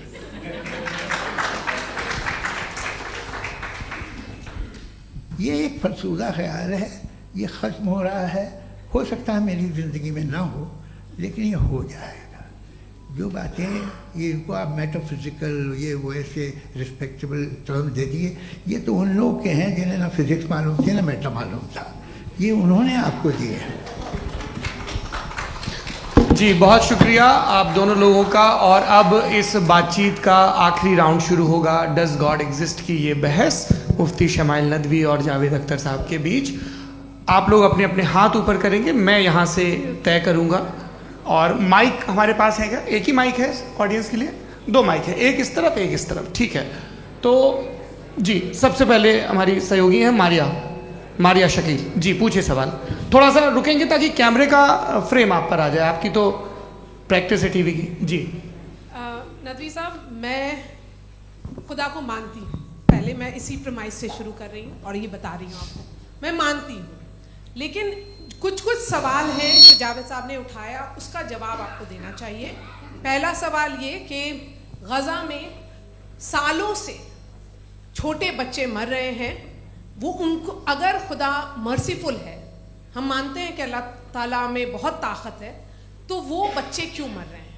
दूसरी बात ये कि अगर कंटिजेंसी की जो आप बात करते हैं, पूरे मुस्लिम ममालिक मिल करके भी उन गज़ा के बच्चों को क्यों नहीं बचा पा रहे हैं? क्योंकि अगर वो चाहते, क्योंकि अल्लाह ताला उन पर हुकूमत करते हैं, सब पर हुकूमत करते हैं, तो वो उनको क्यों नहीं बचा? जी थैंक यू वेरी मच। बहुत अच्छा किया आपने इस चीज़ को जिक्र कर दिया, मैं इसको और अच्छे से एक्सप्लेन करने की कोशिश करता हूँ। देखें, जहाँ तक आपने कहा कि गज़ा के बच्चों को मारा जा रहा है, देखें 2 वर्ल्ड व्यू है, एक एथीस्टिक वर्ल्ड व्यू, एक थीस्टिक वर्ल्ड व्यू है। बच्चे मर रहे हैं दोनों वर्ल्ड व्यू में, लेकिन हमारा वर्ल्ड व्यू कह रहा है कि रिकॉम्पेंस है, ये कह रहे हैं कि उनका मरना बेकार जाने वाला है, कोई उसका रिकॉम्पेंस नहीं है, चूंकि इनके यहाँ आखिरत और अल्लाह का कोई तसव्वुर या गॉड का कोई तसव्वुर नहीं है। आपने ये सवाल किया कि गॉड मर्सीफुल है, क्यों नहीं रोकता? ये मैंने बताया कि ये मिसकंसेप्शन है लोगों के दरमियान कि गॉड को सिर्फ मर्सीफुल और ओमनीपोटेंट समझते हैं। गॉड के सिर्फ यही 2 एट्रीब्यूट्स नहीं हैं, गॉड के कई सारे एट्रीब्यूट्स हैं, उनमें से अल हकीम भी है, उनमें से ऑल वाइज भी है, ऑल नोइंग भी है।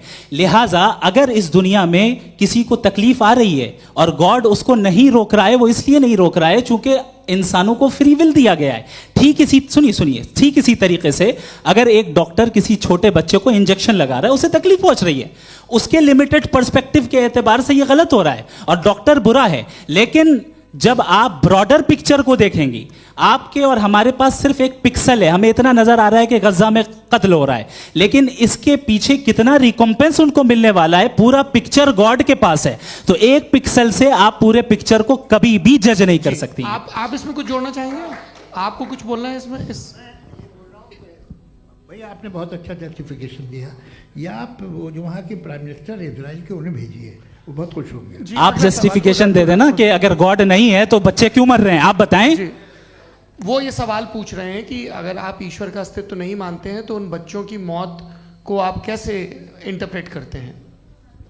भाई ये दुनिया जो है, जो ताकतवर लोग होते हैं वो एक नाइंसाफी करते हैं। तो ये अच्छा काम है आपके नजदीक, तो नेचर नाइंसाफी पे मबनी है। अरे मेरे भाई, आप नेचर की कहाँ बात कर रहे हैं, तो इंसान की बात। तो फिर जब मैं इंसान की बात कर रहा था, आप नेचर की बात करने लग गए। क्रॉस एग्जामिनेशन नहीं। हाँ, अब आप मुझे बोलने नहीं देंगे तो अलग बात है, आप बोलिए, मैं मुझे कोई जल्दी नहीं। जी नहीं, ये क्रॉस एग्जामिनेशन मुझे बोल तो लेने दीजिए। जी बोलिए। क्या बात ये है कि ह्यूमन सोसाइटी तभी साथ में रह सकती है जब वो मोहब्बत से, एकता से, एक दूसरे के एहतराम करके रहे। इसके अलावा पॉसिबल नहीं है, अकेले तो इंसान रह नहीं सकता।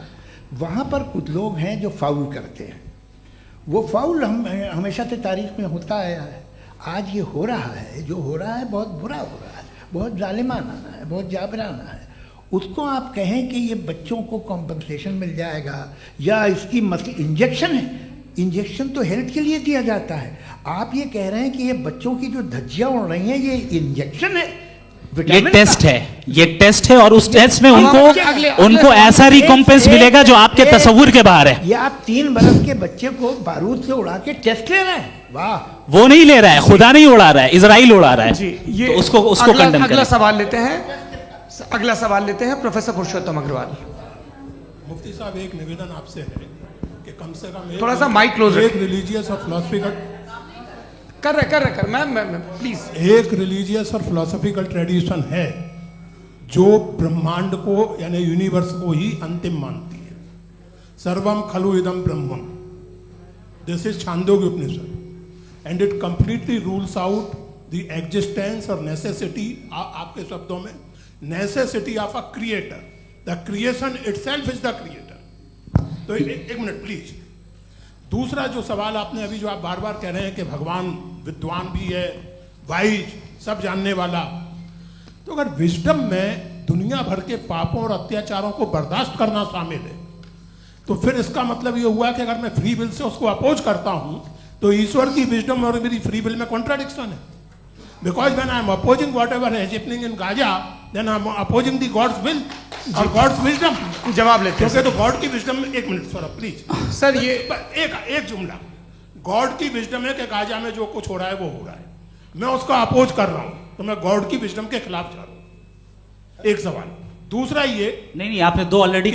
सर आप और सवाल कर लें, लेकिन मुझे 2 जवाब दे सर, दें। पहले आपने ये कहा, सुनिए मेरी बात सुनिए। भाई इजराइल के गॉड के मुताबिक तुम्हारा ठीक हो रहा है ना? नहीं हो रहा है, ठीक नहीं हो रहा है, मैं बता रहा हूं क्या हो रहा है। आप तशरीफ रखें, मैं बता रहा हूं क्या हो रहा है। Late me complete please. एक सेकंड गाइस, एक सेकंड। ये देखिए, ऐसा है कि ये सब बड़ा आपस में विचार विमर्श के बाद ये तय हुआ था कि कुछ नियम बना लिए जाएं ताकि एक टाइम बाउंड बातचीत चले। और भाई साहब, आप बड़ा जरूरी काम कर रहे हैं, लेकिन कैमरे के फ्रेम में आके उस काम को गड़बड़ कर दे रहे हैं। ठीक है गुरु, अब मेरे को कहीं का गुस्सा कहीं निकालना था, सॉरी। नहीं, कोई गुस्सा नहीं है जी। तो प्रोफेसर ने सवाल पूछे, आप उनके जवाब दें, और थोड़ा ये सब लोग थोड़ा ख्याल रखें भाई, सवाल संक्षिप्त रखें जी। आपने 2 सवाल किए। सबसे पहला ये कहा कि हमारे पास ये कॉन्सेप्ट है कि ये यूनिवर्स खुद नेसेसरी बीइंग है, creation itself is the creator. How irrational is this कि मैं एग्जिस्ट करूंगा बाद में, लेकिन अभी एग्जिस्ट कर भी रहा हूं, यानी एक ही टाइम में एग्जिस्ट भी कर रहे हैं, नहीं भी कर रहे हैं। This is not true. दूसरी चीज, आपने कहा कि अगर इजराइल में, सॉरी माफ कीजिएगा, Israel doesn't exist, occupied Palestine में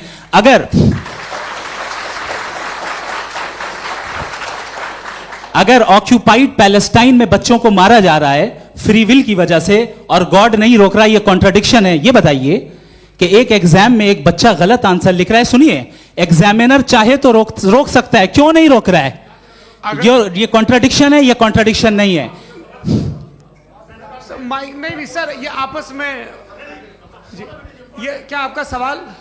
माइक दीजिए। फ्री विल दिया गया है टेस्ट के लिए, अकाउंटेबिलिटी के लिए। अगर फ्री विल नहीं होता तो आप कहते हैं हमें रोबोट बना दिया गया। नॉट मिसरिप्रेजेंट माय पोजीशन, आपकी जो भी पोजीशन, मैं अपनी फ्री विल के नाते, अपने ह्यूमन विजडम के नाते गाजा में हो रही अत्याचार का विरोध करता हूं। बिल्कुल करना चाहिए। आपके हिसाब से मैं गॉड की विजडम का विरोध कर रहा हूं? बिल्कुल नहीं, जो हो रहा है गॉड की, बिल्कुल भी नहीं, बिल्कुल भी नहीं। उसका वहां पर गाजा में कत्ल होना ये इंसानों के गलत इस्तेमाल का नतीजा है, फ्री विल के इस्तेमाल का नतीजा है। गॉड इसका हुक्म नहीं देता, उससे रोकता है। यही तो मसला है ना, आपके लिए कॉन्सेप्ट क्लियर नहीं नहीं भाई, आपने तो बताया था इंजेक्शन लगाने से बच्चे को तकलीफ होती है, ये इंजेक्शन लगा। सर आप ऐसे रेटोरिक स्टेटमेंट दे तब तो कोई मसला नहीं समझते रहेंगे। This is a rhetoric statement, this is not a logical argument sir. I am sorry, I am sorry. आखिरी 30 मिनट बड़े मुश्किल होने वाले हैं जी। मुफ्ती साहब आगे बैठे हैं, इनको माइक दीजिए। हाँ तरुण, माइक आप अपने पास रखिए, आपको कैमरे का फ्रेम पता है जी। सबसे पहले दोनों को मुबारकबाद। एक सर अपना आप नाम बता दें। आप अमेरिका में शिकागो में रहते हैं, इतना मुझे याद है। बताया आपको, यासिर नदीम अलवाजदी मेरा नाम है। जावेद सर, आपसे एक क्वेश्चन है इन्फिनिट रिग्रेस के ताल्लुक से। एक हाइपोथेटिकल सिनेरियो है, मसलन अगर आप सर माइक थोड़ा सा प्लीज क्लोज रखिए जी। अगर आप शायर इसलिए हैं कि आपके कोई उस्ताद शायर थे, और वो इसलिए शायर थे कि उनके कोई उस्ताद शायर थे, और इसी तरीके से हम माजी में पीछे चलते चलते चले जाएं और कहीं ना रुके, तो माफ कीजिएगा आप कभी शायर नहीं हो सकते। लेकिन आप शायर हैं, आपका शायर एग्जिस्ट करता है, इसका मतलब ये है कि आप कहीं ना कहीं रुके हैं। तो मेरा सवाल ये है कि क्या आप इन्फिनिट रिग्रेस ऑफ कॉजेस को लॉजिकल फैलेसी मानते हैं या नहीं मानते? हाँ या ना? मैं इन्हें लॉजिकल फैलेसी नहीं मानता हूँ, लेकिन मेरा प्रॉब्लम यह है कि जब मैं नहीं मानता हूँ तो I will continue with this logic जो फैलेसी नहीं हो।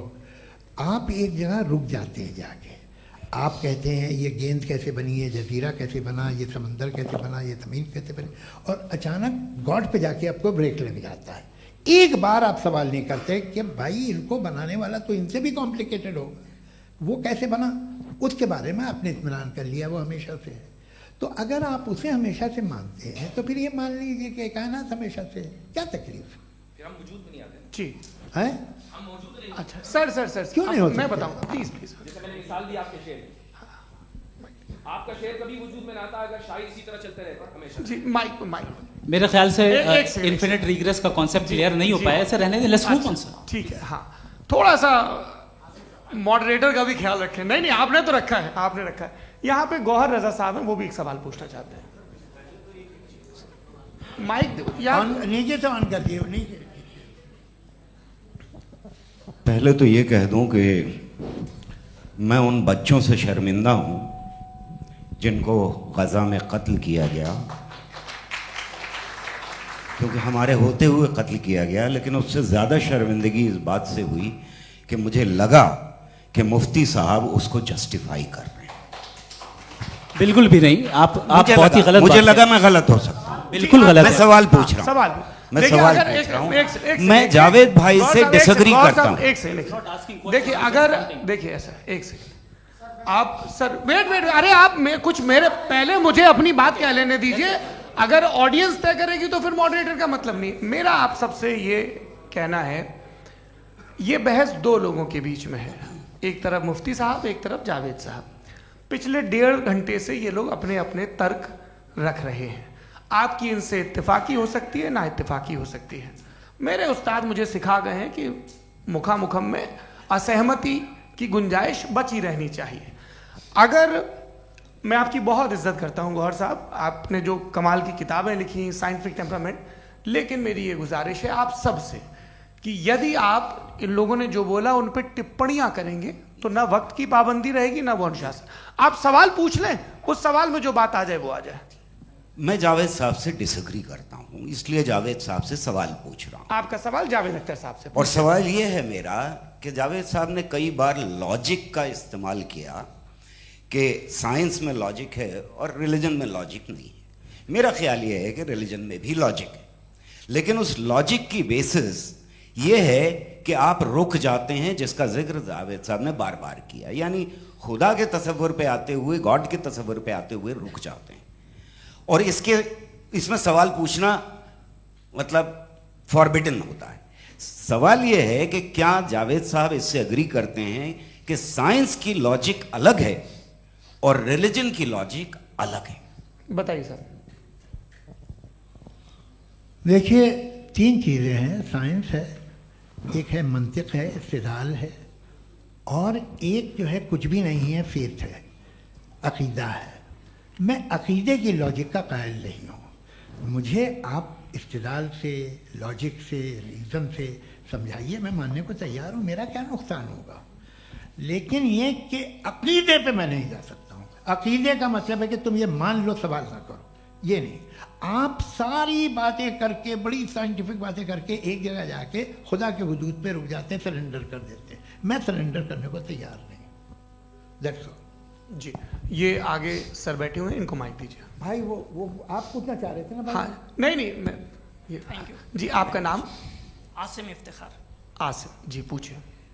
सर जावेद सर से सवाल है कि आपने अपने क्लोजिंग माइक थोड़ा करीब रखिए। अपने क्लोजिंग स्टेटमेंट में ये बात कही थी कि मज़हब का जो फ्यूचर है वो ज़्यादा दिन नहीं जाने वाला है, लेकिन मैं देख पा रहा हूँ कि जो ऑक्सफोर्ड यूनिवर्सिटी की एक स्टडी है 2011 में हुई है, जिसके 50 एकेडमिशियंस ने इसको अंजाम दिया था, उसमें वो ये कहते हैं कि जो फेथ इन गॉड है वो इनबिल्ट है ह्यूमन नेचर के अंदर, जिसको हम कहते हैं फितरत के अंदर शामिल है वो। और वो ये कहते हैं कि अगर कोई ये समझता है कि मज़हब को वो ख़त्म कर देगा तो ये उसकी गलत फहमी है। तो आप इसके बारे में, इस स्टडीज़ के बारे में क्या कहते हैं? ठीक है। मैं उनसे एग्री नहीं करता हूँ। वो कौन से प्रोफेसर होंगे? ऐसा उनके क्या पास डेटा है, इन्होंने डेटा के बेस होगा। डेटा क्या हो सकता है? फ्यूचर का डेटा तो नहीं हो सकता ना उनके पास। प्रेजेंट का डेटा हो सकता है। डेटा आपने सुना 100 साल पहले का बाद का डेटा, मैंने तो नहीं सुना आज तक। तो आज उनकी ये राय है और होगी राय, ठीक है, दुनिया में तरह तरह की राय है लोग, लेकिन मैं समझता हूँ कि वक्त के साथ इंसान ज़्यादा से ज़्यादा रीजनेबल और लॉजिकल होता जा रहा है। आज आप देखिए वेस्टर्न यूरोप में क्या परसेंटेज है नॉन बिलीवर्स की, बहुत हाई, वहाँ चर्च खाली पड़े होते हैं। तो अल्टीमेटली तो इंसान कोई ऐसी बात बहुत अरसे तक नहीं मान सकेगा, चाहे गलत या सही, जो उसे उसके दिमाग को, उसके जहन को, उसके लॉजिक को अपील न करे। वो कह रहे हैं तो ऑक्सफोर्ड के होंगे तो कैम्ब्रिज के होंगे तो मुझे क्या लेना देना, उनका डेटा मुस्तकबिल का नहीं हो सकता है। जी दीपक, हाँ पूछिए।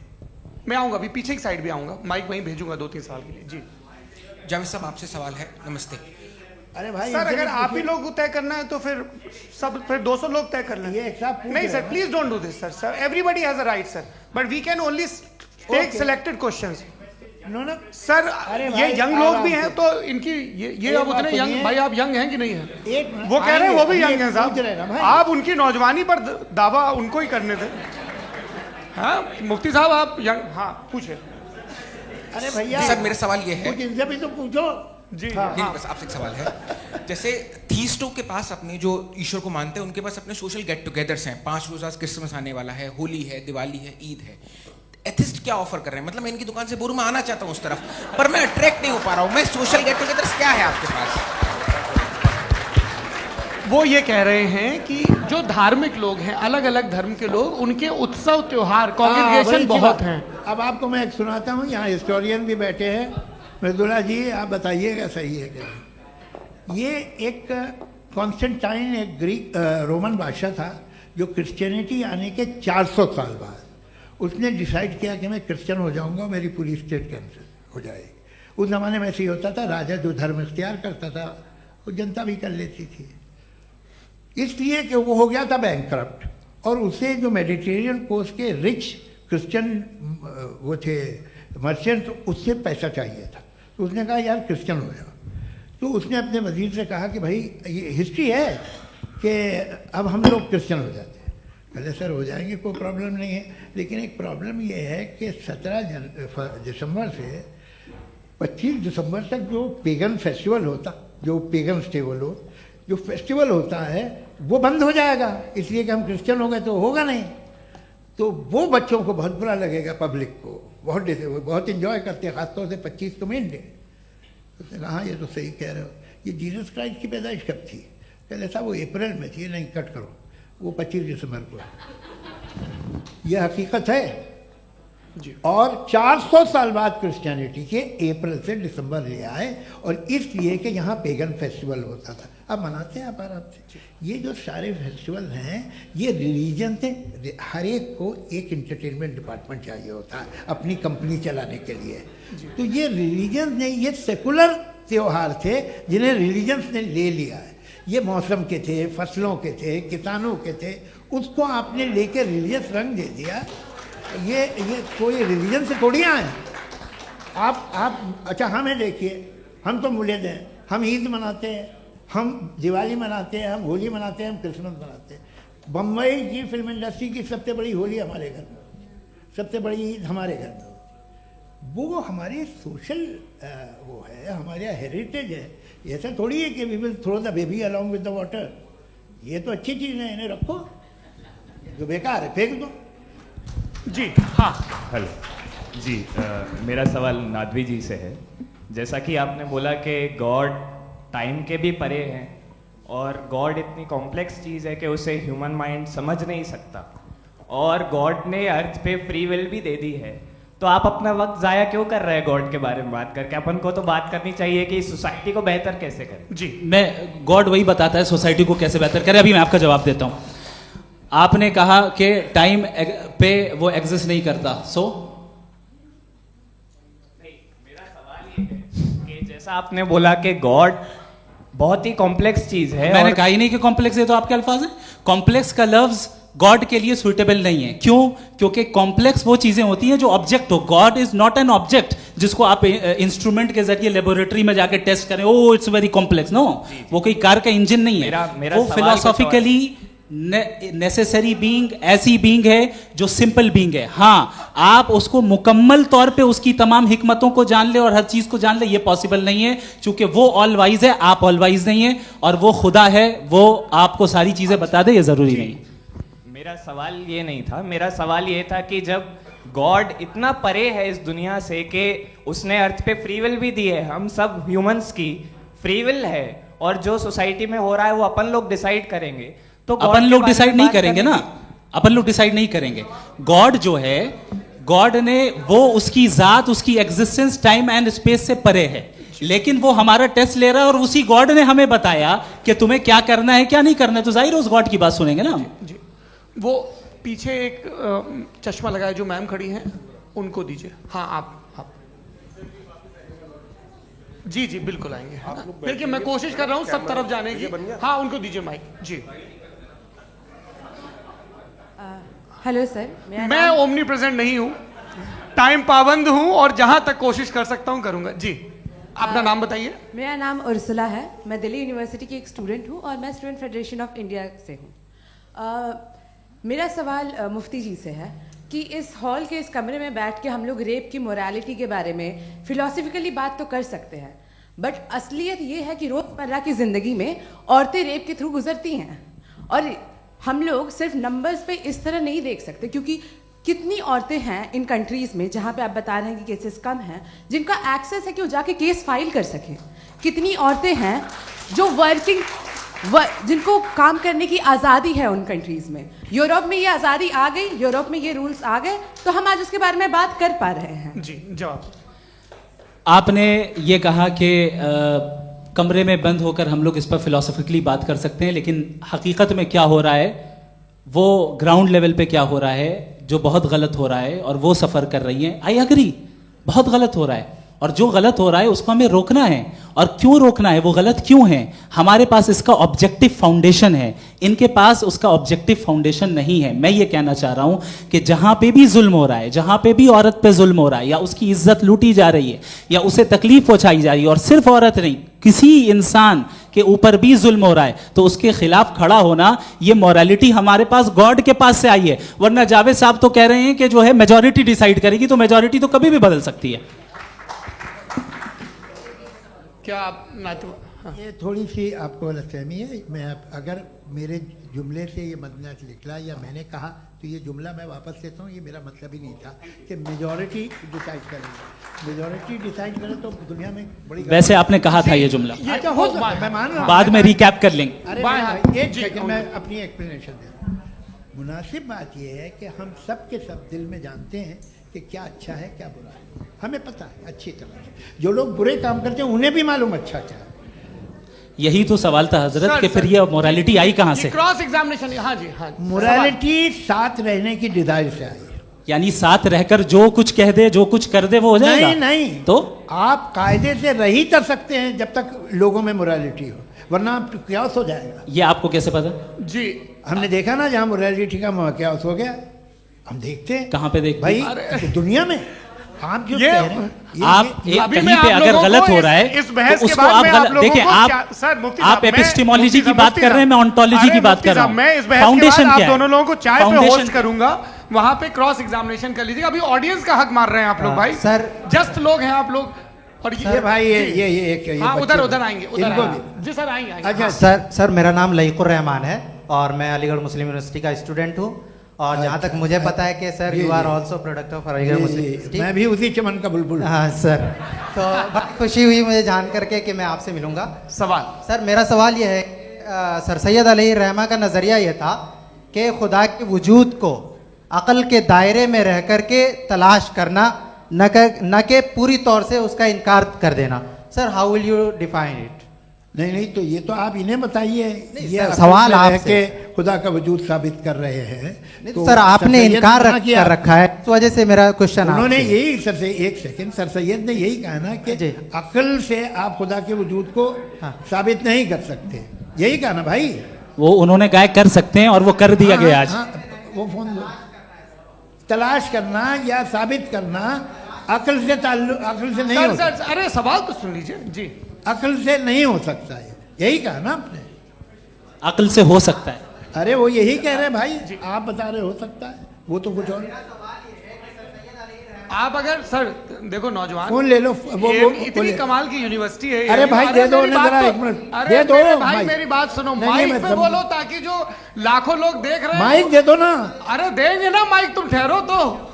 हाँ सर, मेरा सवाल ये था कि सर सैयद अलैहि रहमा का एक नज़रिया था अपना कि खुदा का जो वजूद है उसको अकल के दायरे में रह करके तलाश करना है, न कि पूरे तौर से इनकार कर देना है। ये उनका कॉन्सेप्ट था। लेकिन मेरा सवाल ये है कि आप इसको कैसे डिफाइन करते हैं, एक्सप्लेन कैसे करेंगे, मैं आपसे जानना चाहता हूँ, क्योंकि you are the product of Aligarh Muslim University. मुझे अकल के दायरे में रख के मैंने बहुत तलाश की, मुझे मिला नहीं। हाँ ये इधर वो चश्मा लगाए जो, हाँ उनको दे दीजिए। जी जी फटाफट पूछिए, बस 5 मिनट है, 5 मिनट में खत्म हो रहा है। हाँ अस्सलाम वालेकुम मुफ्ती साहब। एंड मेरा सवाल जावेद अख्तर साहब से। क्या नाम है आपका? अरे भैया सब मुझे पूछ रहे हो। फैज पूछिए फैज साहब। तो मेरा सवाल ये है कि अभी जो एथियस्ट है वो problem of evil argument use कर रहे हैं अगेंस्ट मुस्लिम्स, राइट? कि इस दुनिया में इतना सारा इविल है और अगेंस्ट मुस्लिम तो यहाँ अगेंस्ट थियस्ट। हाँ थोड़ा सा करेक्ट कर लीजिए भाई, पूरी मशक्कत इसी बात की थी कि किसी एक मजहब पे बात न टिके। जी, तो बेसिकली ये आर्ग्यूमेंट ऐसा है कि इस दुनिया में इतना ज़्यादा ईवल एग्जिस्ट करता है और अगर एक ऑल गुड गॉड है तो वो रोकता क्यों नहीं है?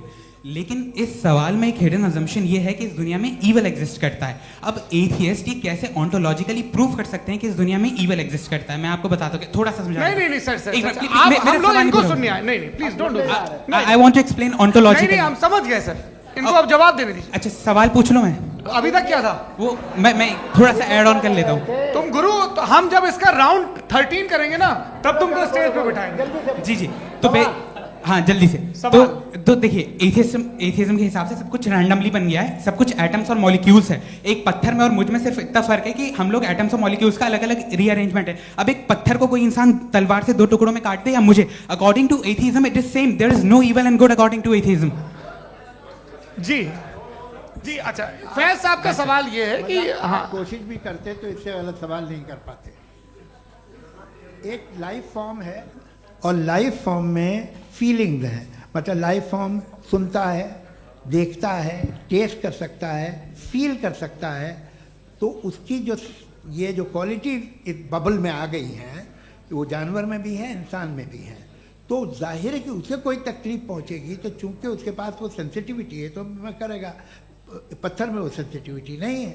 तो ये क्या सवाल हुआ कि अगर पत्थर को काटा तो पत्थर को तकलीफ नहीं होती, तो आपको काटे तो आपको क्यों तकलीफ हो? बैठ जाइए। जी हाँ अगला सवाल। हाँ पूछे जी जावेद अख्तर साहब। अरे भैया सब आप लोग मुफ्ती साहब को छोड़ रहे हैं, मेरे ही पीछे पड़े हैं क्या? फिर चलो बोलो भाई। You asked how God can exist when children die in Gaza. हाँ? You asked how God can exist when children die in Gaza, and you also mentioned the rise of atheism in Europe. But the same events also are leading many atheists and non-believers to turn towards faith. How do you interpret this contradiction, where suffering pushes some away from God, yet brings others closer to belief? देखिए आपको एक बात बताऊं, दुनिया perfect तो कहीं भी नहीं है, हर जगह कुछ खामियां हैं। बेटा एक मिनट, मैं आप ही को कहेंगे, देखो वो तो कुछ खामियां, कमज़ोरियां, खराबियां सब जगह है।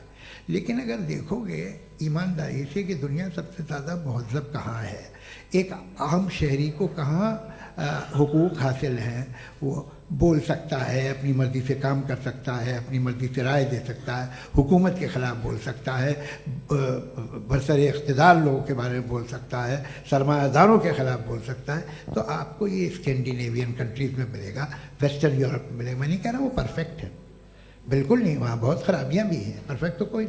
लेकिन जिन जिन मुल्कों में, लैटिन अमेरिका देखो, गल्फ देखो, वहाँ पर आपको ये ज़रूर है कि रेप नहीं होते होंगे।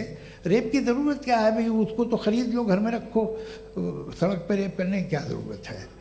मगर सुनिए, मगर हकीकत ये है कि वहाँ शख्सी आज़ादी राय देने की, बोलने की नहीं है। जी, ये एक आखिरी सवाल मुफ्ती साहब से। हाँ मैम, इनको माइक दीजिए।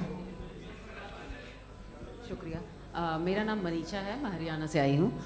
मैं मुफ्ती साहब से एक बात पूछना चाहती हूँ। आप बार बार जावेद साहब को कॉन्ट्राडिक्ट तो कर रहे हैं कि आपने ये कहा, लेकिन आप भी अजम्पशंस के बेसिस पे बात कर रहे हैं।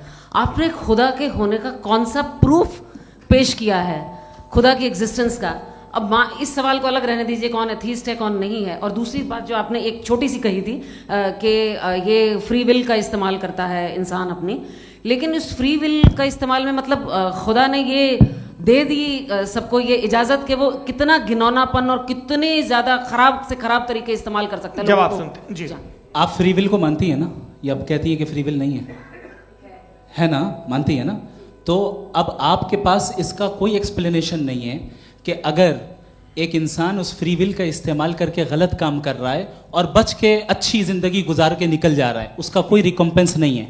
हमारे वर्ल्ड व्यू में जो इंसान गलत काम कर रहा है उसको भी रिकम्पेंस यानी उसका बुरा बदला मिलना है, और जो सही काम कर रहा है उसको सही बदला मिलना है।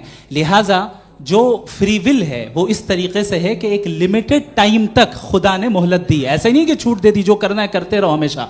वक्त आएगा जब एग्जाम का टाइम खत्म होगा तब रिजल्ट आएगा। दौराने एग्जाम जबरदस्ती आपको नहीं बताया जाएगा। अरे भाई एक सेकंड, जी सवाल मुफ्ती साहब से मेरा, मुफ्ती साहब से जी, रुक जाइए, आपसे फोन, आप इसके बाद आपसे यही रहेंगे वो। हाँ बोलिए। मैं मुफ्ती साहब एक ही सवाल करता हूँ कि अगर जो हो रहा है फ्री विल से हो रहा है और एक दिन बरोज़ क़यामत इंसाफ होगा मैशर में वगैरह वगैरह, तो दुआ क्यों मांगते हैं लोग? दुआ मांगते हैं इसके मतलब है अभी भी उसने ये डिपार्टमेंट रखा है कि मैं रोज़मर्रा की ज़िंदगी में बिल्कुल बिल्कुल ही कैन। तो तुम कैन हो, तुम मुझे नौकरी दिला देते हो, मेरे बेटे को ग्रीन कार्ड दिला देते हो, और 45,000 बच्चे मरते उन्हें रोकते नहीं हो। नहीं तो क्या आप ये कह रहे हैं कि इस दुनिया में जालिमों को कभी पकड़ ही नहीं होती है? अरे जो भी पकड़ होगी वो बच्चे रोते हैं। बिल्कुल, देखें मैंने अपने ओपनिंग स्टेटमेंट में यही कहा था कि जनाब जावेद साहब सिर्फ इमोशनल आर्गुमेंट देंगे। This is an emotional argument. ये छोटे मोटे इसके पीछे का रीजन मैंने बताया क्या है, इसके पीछे का विजडम क्या है मैंने बताया। मंच से आप लोगों को सज्जनों इसलिए कह रहा हूं ताकि थोड़ा सा आपके कॉन्शियंस पे जोर रहे कि आपको ऑर्डर बचा के रखना है। वक्त तय हुआ था, ये वक्त पूरा हुआ, आपने इतने धैर्यपूर्वक सुना, मैं आप सबका बहुत बहुत शुक्रगुजार हूं। यदि इन दोनों विद्वानों की इच्छा होगी तो कभी हम इस बातचीत का राउंड 2, राउंड 3, यही तो देखिए खूबी है इंसान की कि बहस मुबाहसे में वो पड़ा रहता है। आप लोगों ने बड़े धैर्य का परिचय दिया, बहुत बहुत शुक्रिया। इसी के साथ ये बातचीत यहाँ पे समाप्त होती है। आप लोगों को मैं एक बात बता दूं, ये सारी बहस हो गई, अब मुफ्ती साहब और बड़े मुफ्ती साहब इन साथ के साथ मैं खाना खाने वाला हूँ।